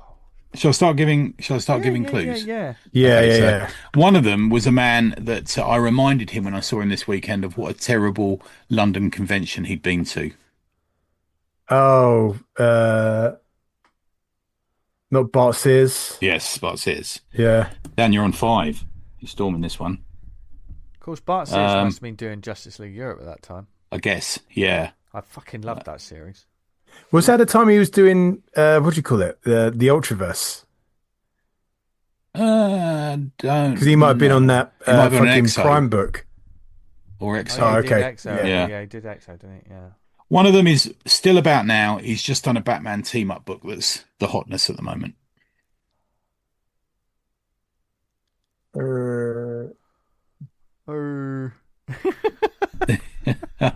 He's done a Batman Deadpool book. Oh, fuck's sake. I saw pictures. Known for Batman, really. Before that, Storm. Before that, Spawn. Greg Capullo? Yes, Greg Capullo. Capullo. Oh, wow, yeah. Yeah. Another one, he's probably most known for this one single character, which also got an MTV cartoon. Sam Keith? Sam Keith. Yes, Sam Keith. Well done, Vince. Wow. Yeah. On to the last two, which are a bit more obscure. One of them is probably best known for crime comics now, but this stuff he did Warriors of Plasm. Oh, fuck. Fuck. I can see the cover in my head. Yeah. Fuck. Who wrote fucking Warriors of Plasm? Shoot, wasn't it? You're a shooter. Yeah. Yeah. But this dude probably is best known for being a writer-artist now, doing crime comics. 100 Bullets? Fame? No. The other guy did Dr. Mirage. It's a bit of an obscure one. I don't think you're getting it on. First name Bernard. Don't know that one. Matthews. Yes. I'll give you the next. I'll give you the last two because you might not get them. Go on. Number 9, Bernard Chang. He did Dr. Mirage. And number 10, David Lapham. Oh, okay. Oh, David Lapham. Yeah. Fucking hell. So he was doing Warriors of Plasm, which, how many issues was that? It wasn't many, was it? I don't think. That was a quick in and out on the fucking hot list. Let's do writers, because I think you'll get all of these. I don't think there's one you might not get. The one is, so let's do top 10 hottest writers. So let's see how you're getting on. Okay, Scott Lobdell. No. Oh, really? Oh, yeah. Was he at X-Men at this point? He should be, yeah. He should have been, no. Yeah, I think he was. Busick? Yeah. No. No, Some of them are writer-artists, just remember as well. Yeah. Is Mark Waid on there? No. Okay. Is Todd McFarlane on there? No. Dave Sim? No. Eric Larson? No, we already. So anyone who's on the artist list isn't on the writers list. Right. Okay. Okay. Yeah. Okay. One. Come on, you get this. Frank Miller. Frank Miller. Well done. Yeah, that's one. Vince. Yeah. Walt Simonson. No. I'm just gonna take some big swings. Dan Jurgens. Dan Jurgens on it? No. Mark Waid. No. Come on, the biggest writers in comics. Come on. Garth Ennis. No. Fucking hell. I love that. Not the dark one. Gaiman. Yeah, he's on it. Oh, yeah. Sadly, he's number 1. Peter David. Yeah, number 2. Well done, Dan. Who's big at that time? I was just looking at the shelf there. Alan Moore. Yeah, Alan Moore. That was when he gave a shit about comics. Yeah, I said it. Yeah, we'll all say it. I spoke to one this weekend. You spoke to everyone this week. Yeah. Mike Grell. Yes, well done. Nice. One's probably well known for being a writer-artist and also being an artist before he became a writer-artist, kind of. One of them, well, 2 of them have died recently. You've already said Peter David. The other one died recently. And was very tall. Oh, shit. I'm fucking putting up. He died recently and he's very tall, and we love his era of Marvel. And is better known for being editor-in-chief. Shooter. Yes. Oh, yeah. Do you know what? I had a lot of names in my head there. I thought, I don't want to name any of them just in case they're not dead. Mate, the amount of people who fucking dying recently is just fucking crazy. Come on, he's one of my favourite artists ever. Known for his X-Men work. Clement. No, he's got to be an artist, babes. Oh, sorry, he's a writer. Sorry, we're doing right. Sorry, sorry. Yeah, he's a writer as well.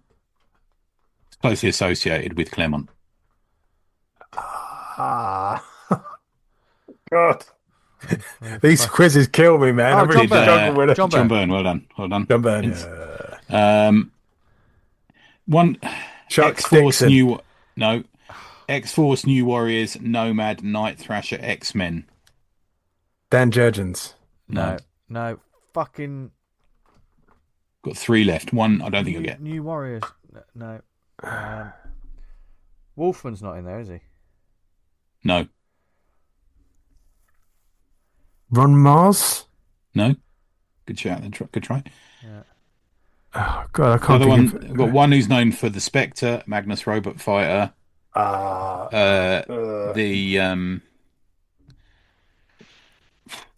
DC me and Vince are fucking grimacing here. Wrote some first comic stuff. You can see the comics, but you can't. Yeah. I'll give you the first names of all 3 of these. Are you ready to go? Go on. Yeah. Fabian. Oh, Fabian Nicieza. Yeah. Oh, apologies. John. One of the creators of Deadpool. Yeah, co-created. Yeah. John. Ostrander. Yes, well done, Dan. Oh, I wouldn't have got that one. Yeah. And the final one I know you're going to get. I kind of think he's more known as an artist, but he kind of is more associated with Iron Man and the start of the Valiant universe. What's his first name? Mate. Bob. Leighton. Yes. All right, let's see. 10, 11. I faffed that. Fucking, it's not much in it. Vince, you got 10, and Dan got 11. How does that work? Yeah. I think I gave you both 1 for one of them. You both shouted out. Yeah. I've been dining out a week on that. Sorry, no, you got That's 9, a very good Vince. split. Sorry, 9, Vince. 9, 11. Yeah, that's good. That's good. Nice. There you go. Close as. Nice. How many did you get, listeners? Of course, you got them all. Because you all know What were comics the fun spin-off? What were the biggest publishers at the time? What was the biggest publisher? Image. No. Marvel. Marvel. Yeah, I suppose Image was just. How long had Image been going at that time? Couple of years. Couldn't have been no, maybe 1 or 2 years. Who's the second biggest? Malibu. No, DC. DC. Third biggest. Malibu. Right, you laugh. Was it Dark Horse? Valiant. No, third biggest was Image. Oh. Fourth biggest was Valiant. Fifth biggest was Malibu. So Dark Horse didn't scratch their top 5. No, not that time. Yeah. Fucking Malibu. Bloody hell. Well, I said that as a joke. I didn't think that'd be. Yeah, but they shone bright for a while, and I mean, Tony was showing us a couple of covers from fucking Malibu. Firearm, Nightman. Some absolute fucking banger covers. Yeah. Do you know what I mean? I think, Comic Mark. Hard Case. Yeah. I used to quite like. I liked the premise of Prime. It was fucking body horror. I remember buying that. We were at Comic Mart and I bought Prime issue 1. Yeah. And I thought, oh God, I remember having this back in the day and reading it. And then when I read it on the way back, I was like, I don't remember. I think there's a problem with one of the. I'm not one of those people to say, that the writer's been cancelled, but I think he kind of has that, dude. Who was the writer? Who wrote Prime? Oh, well, I won't say. It's not. Okay. We don't gossip on here, but let me Google him. He might have. Yeah. We don't gossip on here. Dan goes, I'm going to Google him. Well, I'm not going to say it on. Yeah. Okay. Yeah. You know who it is? Yeah. Did you click on the name? No, but I'm not going to. I'll look at that after. Click on the name. Click on the name. I just want to see your face. Hold on. I mean, this is fascinating fucking amazing content. radio. Yeah, amazing radio. But yes, let us know in the. Oh, fucking hell. Let us know on the Slack. Bit of a wrong one. Or were you reading comics in 1993? What were you reading? Were you aware of the comings, goings, and all kinds of stuff that was happening? I think it'd be interesting. I mean, I always have fun when we do these little the Wayback Machine. We step into the Wayback Machine. Certainly with the 90s, like at that time where I was finding my feet with. Yeah, that's why I picked it out, because it's one that the period you two would have been. Up to nuts and guts. And I do in you know comics. I like the idea of just doing a couple of episodes where. Dan. Sorry. Jesus Christ. But maybe a few episodes where, where we pick, like Tony picks a certain like year of comics that he really likes, and we focus on that, and then I pick a year, and then Dan picks a year. I know one of the things about like last week's episode where me and Dan just went all nerdy on G.I. Joe and Transformers. And it was nice to hear. I mean, because we just went off one, and it's nice when you love something, when you got a real fondness for a particular type of comics, it really comes across when you talk about it. So I think that might be a bit of fun. Maybe in December as we roll on into Christmas. Well, pick our Christmas comic, haven't we? Yeah. That whole period of life and death of Superman, when Superman died, and then you had these clones with the 4 pretenders coming back. I love that period, man. Me and my fucking mates were like just talking about that all the time. Who was Superman? There's a triangle era. See, they're bringing out the triangle eras. Yeah, I wasn't reading Superman. Omnibuses. Even then, when the death of Superman was being mentioned on BBC News Round, and I was they're bringing out the massive, like the phone book hardbacks. I get they're bringing out the triangle era, and I think because that's part of it, isn't it? Yeah. When the Cyborg Superman went nuts and killed the Enforcer, like the glasses one, I was like, "Fucking hell, this is unbelievable." Wow, you had a real fucking potty mouth when you were younger, Dan. Yeah, terrible, wasn't he? Yeah. Right then, chaps. After all that frivolity, fun. Yeah. It's too much mucking about going on. Too much mucking about. So, do we have any shout-outs this week, gents? I have a number. Make sure you sign up for the Hellbreaker on Kickstarter from the minds of Pat Mills and Ian Ashcroft. I genuinely think this is going to be the Kickstarter of the year. I have been behind the scenes and looked at some of the art, and it is fucking brilliant. There's a lot of Kickstarters out there, and they can't compare to this. It's I think it's Ken's on letters. Ken Reynolds is on letters, and it's just amazing. So go and do that. Good luck. I hope everyone who tabled at MCM had a good day. Looked to see there was quite a lot of comic stuff going on. I know Wild Goose was there, and Imber and everyone. What's the next one I got? Oh yeah, DUI 4 is really shaping up. I sent something into Simon this week, and he is, as the brilliant editor there is, has shaped it up and made it look even better. And if you're meaning to contribute, this is your last chance to throw your hat in the ring. So get in touch with Simon. You can do it on the Slack. If you're not on the Slack, you can do it through us. We can pass messages onwards, and he'll see if he can squeeze any cartoons, writing, or strips into the. It's got to be on the theme of influence.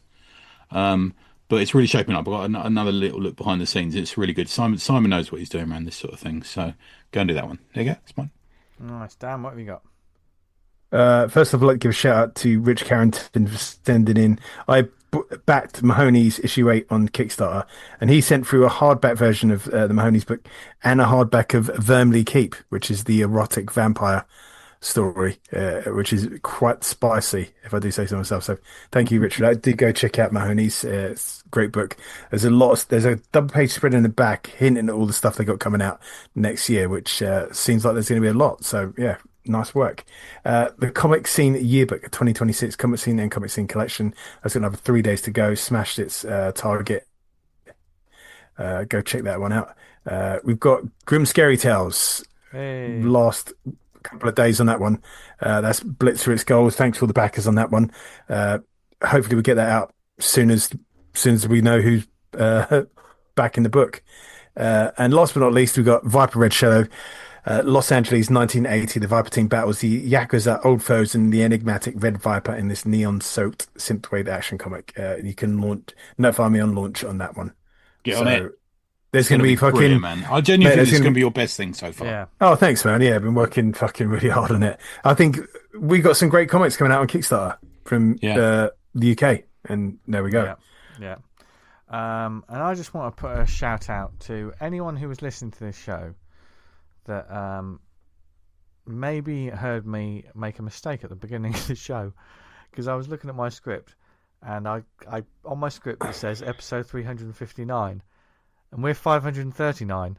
So I honestly... None of us picked it up. I honestly can't remember whether I said that correct or not. So You can have a bag of Smarties if you have a no prize. Right? Yeah, and also ACP no prize. Yeah, and it's also just a little note to say, don't fucking say anything online. I know I've done it wrong. Right? Yeah. You've said you should have said that. Because now loads of people are going to say, hey, Vince, by the way, Dan. Yeah. By the way, Vince, can you get a message to Vince, please? Yeah. Vince. I'm not going to fucking listen to him anyway, so it doesn't really matter. My favourite one recently is I talked about someone who'd been unpleasant to me at a convention when I was 12, and somebody wrote in and said, I don't know if you know this, but a lot of people at conventions are quite nice. Oh, thank you for letting me know that. Fucking hell. Yeah, glad I am actually a human being. I understand things. But yeah, thank you. Thank you for taking your time. That's like the average woman is 5'7". Well, I'm 5'8". I don't even know this, but I've met people who are 5'8". Oh, thank you for letting me know that. Yeah, thank you. But I was going to say, we got a lovely message from a listener during the week. Oh, yeah, we did, We sent in, And this is so heartwarming to see people sort of saying, oh, we listened to your show. It's kind of like a caring the community effort, listening to us three on this fucking podcast. But genuinely, honestly, really, really appreciate everyone that we always appreciate when people say that. We always share the message. Yeah, that's the thing. It's and also repost it as well as the other thing we always encourage people to do. That's really nice. I mean, we'd spend our time talking about other people's comics, and at least repost it, guys. That'd be nice. That'd be lovely. Thank you. So, thank you. If you want to send in money too, I'm not averse to that. Yeah. If you're a sexy lady, come around. Yeah, go on. DM for details. See what happens when I just let them fucking just talk. It's still going. It's just fucking. Dear Blondes Lord. preferred. Dear Lord. Give a bit of slack and this will fucking off like dogs in the park. Yeah. How the fucking hell do I make it to 539? Let alone fucking 359. Jesus. Anyway, but what we do on this show, we also like to recommend comics to you lovely people.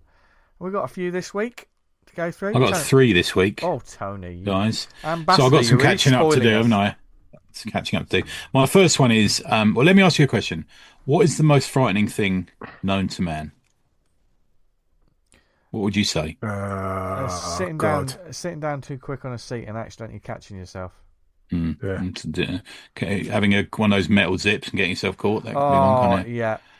Yeah. I will. Have you ever trump all of those things?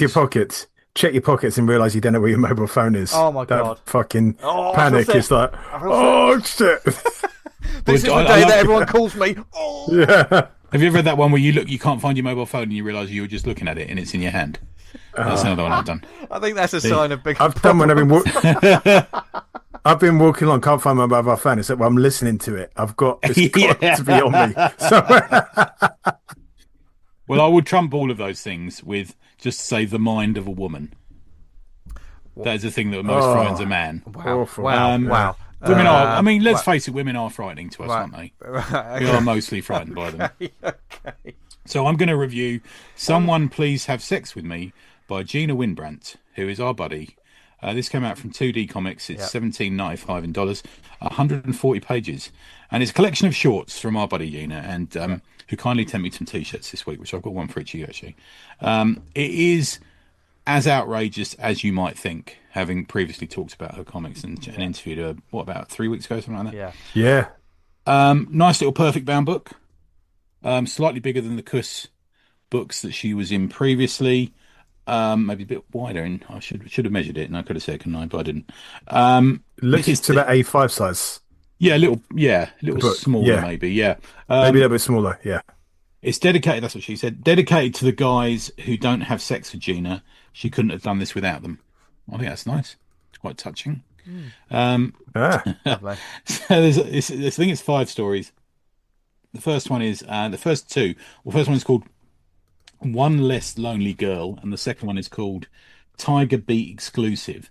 And there is a fascination that Gina has with sort of celebrities, especially Justin Bieber, who appears in a couple of stories about this, and her fantasies compared to her real life about these people.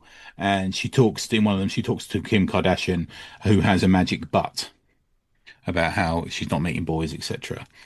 "Someone Please Have Sex with Me" is the titular story in it, story number 3. And she discovers the internet in that. So it's sort of early days of the internet. And she discovers how to find boys on the internet. She also discovers an electric toothbrush, which I'm showing you the picture of there. Yeah. Yes. The Not using it to brush their teeth in that panel. Yes, exactly. Thank you. The fourth one is called Big Pussy, and what's that one about? Dan. Well, it's about how it's not Dan. It's not that. It's about how she never takes. Well, Dan. It's about how she never. It's about Dan. It's about Dan. It's how she never takes any real responsibility, and she gets told off by a load of cats who have human faces, and then she has sex with a cat. And has a cat baby. Oh, we've all been all there. A bit weird, so we've all done that. Classic. And the final one, Manhunt, which is the one which appears on the T-shirts. Go to a site and get them, showing that it's a mistake to give up on love. I'd agree with that sentiment. Wouldn't you guys? Yeah. Never give up on love. Yeah. She wrote me a lovely little note in the front of it. I'll show you that now. She's now What's it say, T? She's now a Millwall fan. Hey, see that the love in the US. Other football teams are available. Not really. Yeah. See, I'm so pleased that we have someone who is just so boldly honest and sort of transgressive in an autobio comic. It's brilliant. We said this to her, and we've said this previously about autobio comics. People just need to go out there and take chances with the storytelling and not be afraid to show a bad side of them. Everyone seemingly, they say, oh no, I show a bad side because I was sad in that. That's not really it. It's not really it. You need to show it's all about warts and all. And if you look at the great autobio comics of of history, they've all shown that the creators mostly to be often idiots, sometimes dicks, sometimes misogynists and misanthropes and all this sort of thing. And she's really, this is a massive exaggeration. I'm sure Gina's not really like this. We spoke to her and she was really nice to chat to, wasn't she? Yeah. I'm sure this is not it, but it's just a brilliantly exaggerated version of her and probably people she knows as well. And it genuinely is a big breath of fresh air.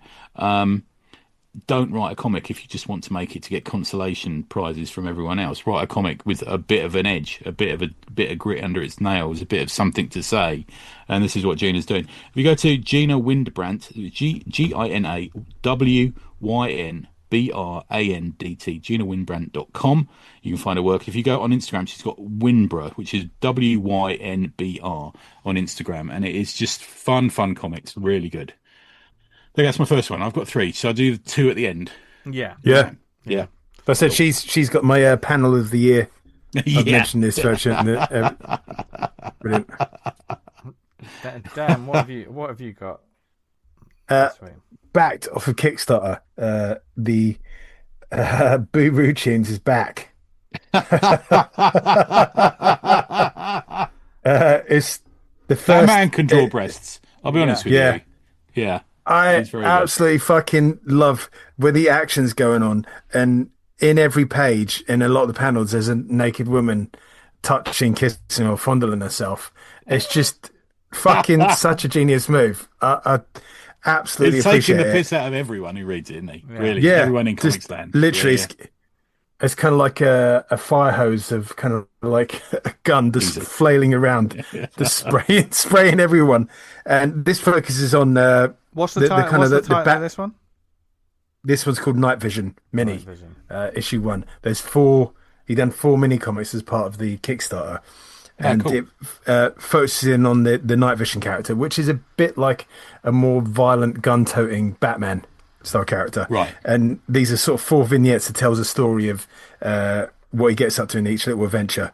The first one, he drops in on an island. I can't really give away the sting in the tail, but to free a kind of a rich man's mansion, which kind of plays into the fact that it could be his island. The second one, it deals with the story of his psychic turned villain. What was he called? He's Nightvision. I think it's Nightlight.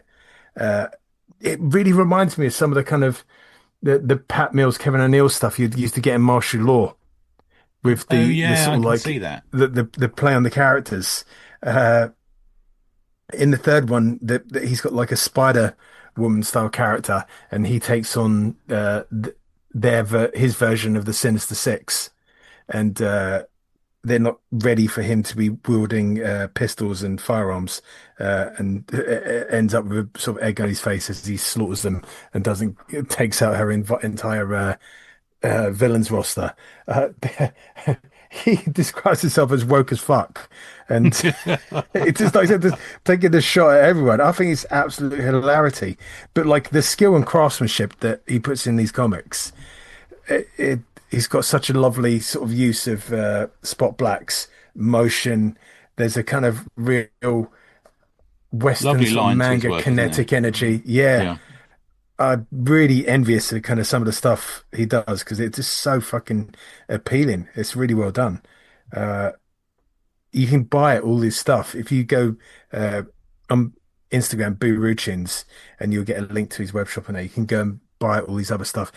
Check out his Patreon because there's absolutely tons and tons of stuff on there. The only other option for him to go is to push the books to more of an extreme, which doesn't leave a lot of room left for that. So just keep doing what you're doing, man. I'm fucking loving reading it. Nice. Cool. And that's done. Nice. Mic drop. I can't drop the mic, so I actually attached to the stand. So little podcaster's joke there. Yeah. That's people always get podcast humor, don't they? Yeah, love it. Yeah. Right, for my recommend this week is a surprising recommend to me. Because I decided to take a punt on something, on a sort of a type of comic and a genre. I say a genre of comic, but that will all become clear when I describe what it is. And actually liked it more than I thought I would. So it's real sort of like, okay, let's put the money. Let's see. Let's not. I don't know about you guys. I mean, I'm a terrible. I'm my own worst enemy sometimes, that I prejudge a lot of things without even fucking looking at it, and I'm like, this is going to be rubbish. You know, you get on your nerd high horse, and yes, sometimes you are right to get on the high horse, and other times you got to taste the cake before you judge it. You know what I mean? That sort of thing. God, that was quite a good turn of phrase, wasn't it? I don't know where that came from. Anyway, so without saying the title, here's the synopsis on the site that shall not be named. But you can get a Prime membership every so often. Anyway, Tauber Engineering Inc. is under new management, and its brilliant chief scientist, Batya Zan, will do just about anything to get her family off the icy moon where they've been conducting research on water conservation. But there's more than glacial springs to find in this forgotten corner of the galaxy. When they discover an extraordinary organism buried in the ice, it doesn't take long for tensions to heat up. What is hidden in the snow comes forth in the thaw, and no one will be welcoming this spring. But Zan is not willing to give up her work to this unexpected threat without a fight, no matter what horrors emerge from the ice in the black of night. What do you think this is? What sort of comic do you think this is? No. Sounds like a horror. It is horror. Sci-fi horror, obviously. Yeah. Image? Did you say what company it was? It's Marvel. Oh, right. Written by Declan Shalvey. Art by Andrea Bricado. Triona Farrell is the colorist. VC's Clayton Cowles is the letterer. This is Marvel Comics Alien. Oh, okay. Oh, okay. Or the first story, which is I read this as well. Thaw, Thaw. And I went into this thinking, Grumpy Guts, it's not going to be blah, blah, blah, blah, blah. But I quite enjoyed it. It did, it didn't. I wasn't thinking it was the best comic in the world, but I've come onto this podcast. And I've said before, I'm not into all that. I don't, I'm not interested in the Predator comics. The Alien comics, for the most part, are rubbish. I've been on that. So I thought I enjoyed this more than I thought I would, and I wanted to just sort of say, look, I tried something and I liked it. I was that's not without the sort of like not criticisms as such, because I think it's a decent story, well told, goes through beginning, middle, and end. It doesn't really. It's just telling a nice sort of alien story. I knew where I was with it. It does. There's some interesting things. It brings in Weyland-Yutani a little bit, so there's a little bit of that sort of lore without it being. I think one of the things that caught me is it doesn't really copy and paste from the movies we've seen. Okay. Which normally when they do comics, don't they, there's a lot of copy and pasting. Oh, here's a line from the films. Here's a scene fan service. Yeah. But that's with everything though, not just Alien properties. Yeah. So it does. It's telling an interesting story. Of course, there's probably plot holes everywhere, but there's plot holes with everything. I did like the artwork by Bricado. It is a very clean line. And it's there's not too many shadows really in this. So in terms of the aesthetics of it, I really like the art in it, but the aesthetics of it didn't have the usual alienish sort of trappings. And there is a new style of alien in it at some point. But at the same time, there was some nice pages of Weyland-Yutani come in, and of course that's where the guns, because there's only like 3 characters. There's a mother, daughter, and a sort of stepdad kind of character in it. So they're on this, and then of course they find something in the ice. It's a face hugger, and they put that away. And there's other aliens that are already frozen. Don't think about it too much. There's aliens frozen in the ice, and it thaws, and then it all kicks off. And when Yutani come down, and that's where you get the people with the guns, basically. So it's got all those little bits for an alien story. In a comic, I think for a lot of these sort of stories, aliens in comics, you need someone with a gun. Don't you? You need some sort of action sort of thing. But there's some lovely artwork of, the ship designs, and the clean lines work for stuff like that. But there's a reveal at some point when you've got like the soldiers moving through, and when they turn around and there's an alien sort of above them. There's a couple of panels I thought, oh, that's really nice. It's probably all digital, but if it was if it was OA, that would be a fucking lovely page. Nice piece to have. Yeah, nice piece to have. So it was. I don't know if I'll read more of these. I think these guys went on to, because this is from 2023. I read this volume 1 on Global Comics, and okay, that's as far as it went. I read this on the Marvel app as it came out, I think. Yeah, and I think they've gone on to do more stories. So I don't know whether it was continuing the story, but it's worth a punt. It doesn't have the darkness and those heady days from the original Dark Horse stuff that we had back in the day. But pleasantly surprised. Saying that, I still won't touch a lot of Predator type stuff. Even though they're trying to say it's Predator versus Wolverine, and I read a couple of pages, and even though I'm like, the way you're writing it, I understand the language, it's nice, but I just don't want that in my comics. But that's just. Did you see the reel of these? There's a kid dressed up as Halloween. He's dressed up as Predator. Right. And his dad's filming him and he's saying, "Who are you?" And he says, "I am the child Predator." And he goes, "No, no, no, no."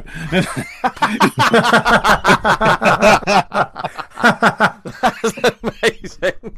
Brilliant. So that's my one. And just another thing that sometimes, if you're on your high horse about something, sometimes get off that horse and have a look, because you might be pleasantly surprised. So there you go. I'm willing to admit when I'm wrong. No, I'm not. I'm never wrong.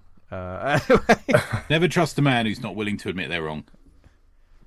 That's a favourite phrase of mine. Yeah, man, there's loads of people that just fucking can't seem to just hold out and said, so I was wrong. Yeah, and all you got to, so people beat around the bush and sort of maybe like a massage. It said, just admit culpability, and then it's just it draws a line under it and you can move on. I was wrong, sorry. Well, the thing is, and like, obviously I've only just done a little bit there, but I wonder how many times it's actually happened when people have, piled scorn when a comic book's come out, or they just piled scorn, or they've just gone online and they've done all of this shit, and it could be years down the line, but they could actually read the book that they were complaining about and then think, oh, actually I really like that, that's quite good. Have they then gone online to sort of say, oh, by the way, I really like this, sorry about all that before? Very rarely. Yeah. Well, you're talking about online people now, aren't you? Yeah. Personal anecdote here from Vanguard.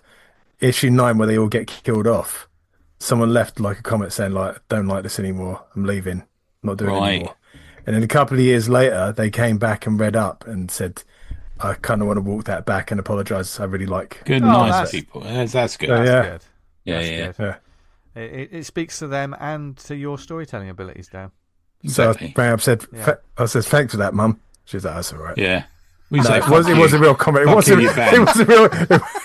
was a real comment. The thing is, Dan, you've said all of this so many times. No one knows where they stand with you anymore. Dan found out his address. Yeah. Anyway, Tony, you better fucking change it. I'm going to kill you. Sorry. He done it again. Sorry, it just comes out of me. Talk about horror. Do you know what? I might not even bleep that one out. You can. Okay. There's a horror story for you. There's a horror story. Yeah, Tony, finish us off. What? Well, I'm going to do one, and then I'm going to do the biggie for this week, which I've sent you to read because I didn't realise it's online to read as well. So I'm going to scan through. It's fucking amazing. It's amazing. Let's start with another book, though. So let's go to Emerald Valley Presents, issue 2. It's on Global Comics at the moment. And the plotter of the first of the 3 stories in it sent us through. Larry Stahl. Thanks, Larry, for contacting us. It seems like a good egg. I actually, when you go to it, and then I thought, I read it. I thought, oh, yeah, that's quite a good. I'm going to go and read issue 1. I'd already read issue 1 because you could tell on Global Comics where you are in the reading. And the first issue's got an Arzak kind of homage to it that I'd liked at the time. But I think issue 2 is probably an improvement, I'm going to say. There's 3 stories. Nowhere to Go But Up is art by Gian Maria Orlandi, letters Matthias Julio, and plot by Larry Stahl. The credits on this are strange. Plot. So who's writing the dialogue? I'm guessing that's weird, isn't it? There's no one who's so plot. To me, plot and dialogue are 2 different things. Do you think? Give credit where the credit's due, guys. If you're writing the dialogue, then you're scripting it, I would say, as well as the plot. There are 2 different things. Yeah, I mean, plot. You could say, "Oh, man goes to the moon, meets an alien, comes to Earth." That's the plot, isn't it? But it's more than that. You can be a good plotter, and they're terrible at fucking dialogue. Dialogue, and vice versa. So this is my favourite, and it's subtitled. The first title that comes up is Discovery Day, and the Earth. It's one of those stories where the Earth is fucked. It's a bit like Rook, actually, in a sort of reverse, where the Earth is fucked and everyone's going to Mars to live on Mars, and they're told you can come to Mars and live there, and the UN has prepared it for most of the population of Earth. And Elizabeth is this kid, and she lives in a children's home because her dad's in prison and he's been wrongly convicted and sent to prison. And a letter from her to her dad frames the whole story. So in that you get like a little white balloon, like in a panel with her letter that is all the way through the story and tells her, "Oh, Dad, I miss you. I'm going to Mars," and all this thing. So all the population are going, but what then will happen to the prison population? And I won't spoil the end of the story because I like those things where there's almost no hope for these people and people treat in different ways. And it's clever like that. It's nice, clear, coloured art, readable, and very well plotted, I have to say. It's a little bit lacking in action to the start, but it builds enough story and enough personality that it really works as a ongoing. So it says, I think it says end of part 1. So I'm hoping there's a part 2 to it. And it works that way. And we're seeing this a lot, aren't we? We're seeing people putting stuff on Global Comics only. Yeah. And we seem to be getting more and more links to Global Comics. This is my comic. It's on Global Comics. Can you have a look at it? And I think it's almost like getting the word out purely for reading it on Global Comics, which I like at the moment. You can put it on there free. So no one has to, and it's a platform everyone seemingly sort of is going to. Yeah, so it's a good place to do that way. Yeah. Well, one of my problems with it does seem to be that they drop a single issue of a run. So you read it and think, oh, that's nice. And then you go and buy the rest or something. And it says issue 3 is coming. So I'm guessing this is now that's their publisher almost. Yeah, fair enough. I'm guessing in a way, or distribution. The second one is Galactic Mercenary, art by Zib El Gunaso, letters Matthias Julio, who also does the plot. Black and white, more of a sort of children's animation style. But with adult content, if you see what I mean. The story of how a man on a strange alien world got a scar on his face. Played for laughs, bit more than the first story. Laser battle, alien designs, that sort of thing. Pretty cool. The Messenger from the Scarlet Planet. Lucas Benedine, with plot assist from Matthias Balbino. It starts with a quote from Nietzsche. Everything's start with quotes from Nietzsche a lot of these days, I've been noticing. In fact, I started the blog with a quote from Nietzsche about a month ago. It's also this, weirdly, in a sort of coincidence, is also about planetary colonization. It's just a different reality than the first story in it, I'm guessing. Played much more for a horror much darker, mystical, pseudo-religious imagery and poetry and stuff like that. It's an interesting one. Nice art. It reminds me a bit of Chris Geary, if you know Chris's work. Yeah. He's on the Slack doing a lot of. So I think he was at MCM today. Actually, a friend of mine, Tim Meakin's got a commission off him. Look lovely.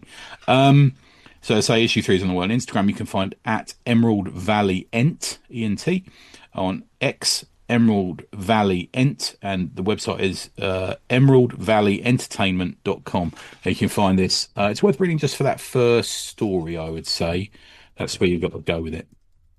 Good. That's my last one, the biggie, We Ride at Night by Jesse Lonergan. If you look, I've sent you the link. It's readable through his website. If you go to Jesse Lonergan, LONGERGAN.com, have a look at the commissions on there as well. Fucking hell. This dude is, I'm saying it now, this dude is the new Daniel Warren Johnson. If you read Drone, which, yeah, we've talked about him before. There's a couple of books there you'll notice we've talked about before. But if you look at the big book of the year, I think the one that everyone is talking about is Drone by Jesse, which is a whole different ballgame to this. Do you remember when DWJ used to put out those little fanzines? He did Deep Space Nine and Pacific Rim and that sort of thing. Do you know what this kind of reminds me of? You know, talking about DWJ there, this feels like if Daniel Warren Johnson and Jim Marfood had a baby. Yeah, I get that. Yeah, I can see that. Rough ink, that just knowing what they're doing with ink. It's just, God, I love Marfood's ink line. But if you look at some of the pages of Drome, which is a much more sort of intersecting, precise, colourful, Mobius-inspired sci-fi book, which is, I think, is going to win all the awards next year. I genuinely think it is. Both Drome and We Ride at Night were given to me by Cliff. He met Jesse at SPX, and what a lovely dude. He follows us, by the way, on Instagram. He's just followed us. This is much dirtier than Drome, much inkier, like you say. At the heart of it, it's a Batman bootleg. Yeah. And it's a Batman bootleg that I wish was the real Batman comic. That's how it works for me. Lovely touch on the inside cover and the back cover showing all the tools. If you've got to that bit in the website. Yeah, that's great, that bit. Because at the moment, there's a figure of Mr. Freeze that pops up. Yeah, he actually uses a photograph of the action figure. Yeah. And he uses that. He uses like label markers and sticks down. You know the old ones you used to put on your exercise book at school. You know, click, and you click the letters out. He uses what that they used to call that on the dial? Yeah, I can't remember.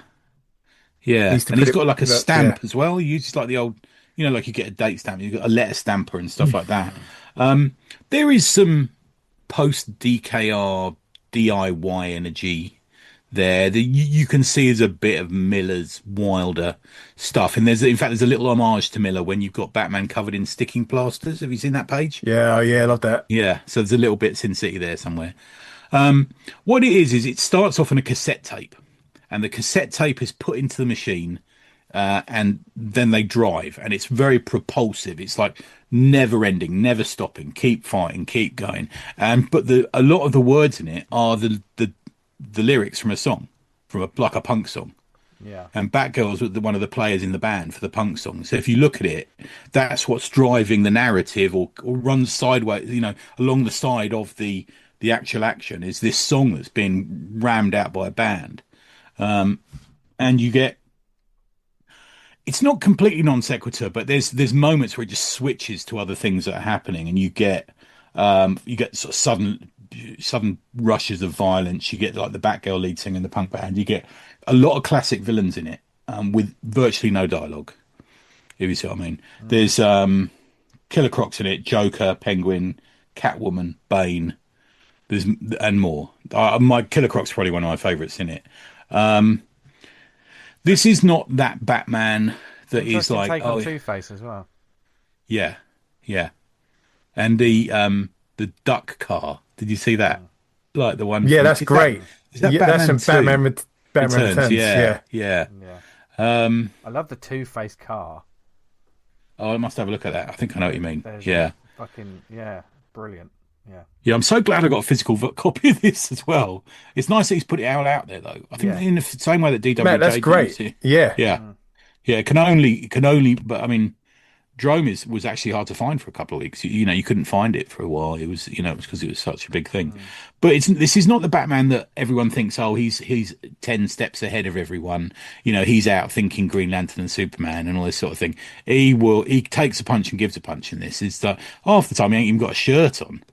No, he's just sort of boxing people and punching people and stuff. And the forward motion in this is unlike anything I've read for a while. Yeah, I just wish this was the real Batman comic. Yeah, man, it's absolutely fucking brilliant there. Like the motion of like the cars and stuff. It's so much energy in this piece. It's lovely. Yeah, it really isn't there. Yeah. Go buy this, buy Drone, buy anything by Jesse Lonergan. If you can afford it, get a commission from him because the commissions page on that website. Have you looked at it, Dan? Like, no, I've not seen that. Jesus Christ! I'll scroll up and have a look at it now. Yeah, you can also find him on Patreon. Yeah. Jesse Man, Lonergan. there's a fucking cable on that. Is amazing. Yeah. He's got some lovely stuff. Yeah, sorry, T. We should really get him on. He's such a... Apparently, Cliff says he's the dude. I can also recommend, if you can't get hold of either of those two, Hedra and Faster, if you go back and search through some of the episodes, you'll find we talked about those previously as well. But, Jesse's the hotness at the moment. Really is. And this is one of those... I mean, it's only a small little zine type thing. It's not big. No, okay. It's just a little thing like that, and so gorgeous. You wouldn't really get a hint of what it really is from the cover. I suspect that's probably on purpose. But, which is a wonderful way to do it, I think. Yeah, we'll stick on the Substack. We'll put a link to the full comic. You'll be able to read it when you see it. But there you go. That's my last one, guys. There you go. That's brilliant. Yeah, nice one. Do you know what? There's so many great comics there to check out. It's scary. There you go. See a little bit of Halloween stuff for you there. But no matter what you do in the forthcoming week leading up to the festivities, we hope you have enjoyed this show. Plenty more great comics as we roll into Christmas, and there'll probably be a lot of fun and just nonsense as well. We're just gonna have some fun. Look, it's been a year. So let's sign it off. Just having some fun and talking about great comics and talking about, that's all we want to do, and we want some fun and larks. You want to enjoy it, and you want to enjoy the comics you're reading. Hopefully, you did enjoy this episode. If there's anything... if I met you, can I interject there? If I met you at Baltimore and I've got a small press comic from you, I've got a suitcase full of them, so it will come up. He's working his way through. Yeah, I'm working my way through them. Yeah. And you might be working your way through some of our back catalogue, of which there's many. It's not a sequential show, so you can pick and choose what you want. We don't care as long as you listen to the show, and we really, really appreciate it. If there's anything you want us to talk about on upcoming shows, etc., or if you've got any comics or maybe some charity initiatives, or maybe you run a little comic book shop and you want more people to know about it, please do let us know. It was great to see the pictures of Goblin and Inkblot, wasn't it? Doing so well. Great? Yeah, fantastic. Brilliant. Well done, guys. Fantastic. Top work. And you can get in touch with us via email, awesomecomicspod@gmail.com. Follow us on social media at awesomecomicspod on Insta, at theawesomepod on X. Where did you hear us? Perhaps it's on the website awesomecomics.podbean.com, on Apple Podcasts, perhaps. Leave a review, say something nice, spread the word and all that. Same as Spotify, Amazon, Stitcher, Podnose, Podknife. What networks are we on, Tony? We're on the Pod Network. Party like Jimmy Savile and grab a cold one. Jesus fucking Christ. Right. It took, do you know, there was a split second until I just really recognised the name he just said, and then yeah, wow. Anyway, if you want to keep the conversation going as well, and you're not part of our Slack community, please get in touch and join it. There's great, there's forums, there's all different kind of channels for art, collaboration. They keep the conversation of this episode going, etc. Join us on Substack. Go to Substack. If you do Substack, which many people do now, search for the Awesome Comics Podcast on Substack and join us up there, where we post up what we've talked about here, as well as some shots of the actual books themselves. And just keep the good times rolling. And perhaps you can keep the good times rolling by fucking, it's been a long day. Come on. Keep rolling. Wearing some ACP gear, which you can get acpgear.redbubble.com. Quite the talk of Maryland, those t-shirts. What, cookies? Yeah. Lovely. Yes, there are some new T-shirts on there. Please go. It just really does help support the show, keep the lights on, etc. Blah blah blah blah. And we're gonna work on some more designs. We might do a fun little Christmas one. Oh, I love that. Let's do it. Let's work on a little Christmas one, guys, and then if anyone's got any ideas for our Christmas comic, we're gonna need one of them, don't we? Yeah. So we like to talk about a Christmas comic nearer the time, don't we? So we've done a few interesting ones. So if you got anything, yeah. What did we do last year? Last year was Hellboy. The year before that was the X-Men. Kitty Pryde. It was Hitman, wasn't it? Hitman. The year before that was X-Men, wasn't it? Yeah, I think X-Men was our. Was that 3 fucking years ago? I know. Yeah, I know. But thankfully, we're going to come back youthful and energized as always next week. But until then, where can people find us online, etc.? Tony? Neverhidanything.com or Tony Ez on Substack. Nice. Dan? You can find me on Twitter at Vanguard Comic, and you can read Vanguard at vanguardcomic.com. Nice. You can find me on social media at Jester Diablo. Join us next week for more comics, fun, no frights this time. That's actually nearer to Halloween next week, so yeah, but Halloween there's November though, isn't it? I know. Is it All Saints Day, isn't it? All Saints. We'll be all saintly and good for a single episode. Do we get to? That's a joke in itself. Yeah. Do we get to celebrate the girl band All Saints on that day? Is that what that is? I celebrate them every day. I bet you in do. a way. In a special way. In a way. in a gentleman's way. And speaking of a gentleman's way, I'm going to let these wankers go and join us next week, folks. But until then, wherever you are, we hope you have a great Halloween. If you're doing something for Halloween, we hope it's a great one and you're safe and happy and healthy. And read some spooky comics. Pull out one of those classic comics and read. And let us know about it. Let us know what you were reading this spooky season. I don't know why I pointed at the camera then, like this is a video show. It's never going to be a video show. That would be true horror. But until then, until next week, from Dan, Tony, and myself, in the vaults, in the crypts of ACP Towers. Well, I guess what else should the listeners do, guys? Stay awesome. Stay awesome. Oh, Tony was eager then. You got to step out, Dan. I believe the word is premature. Premature for whom? Bye, everyone. Bye. See you later.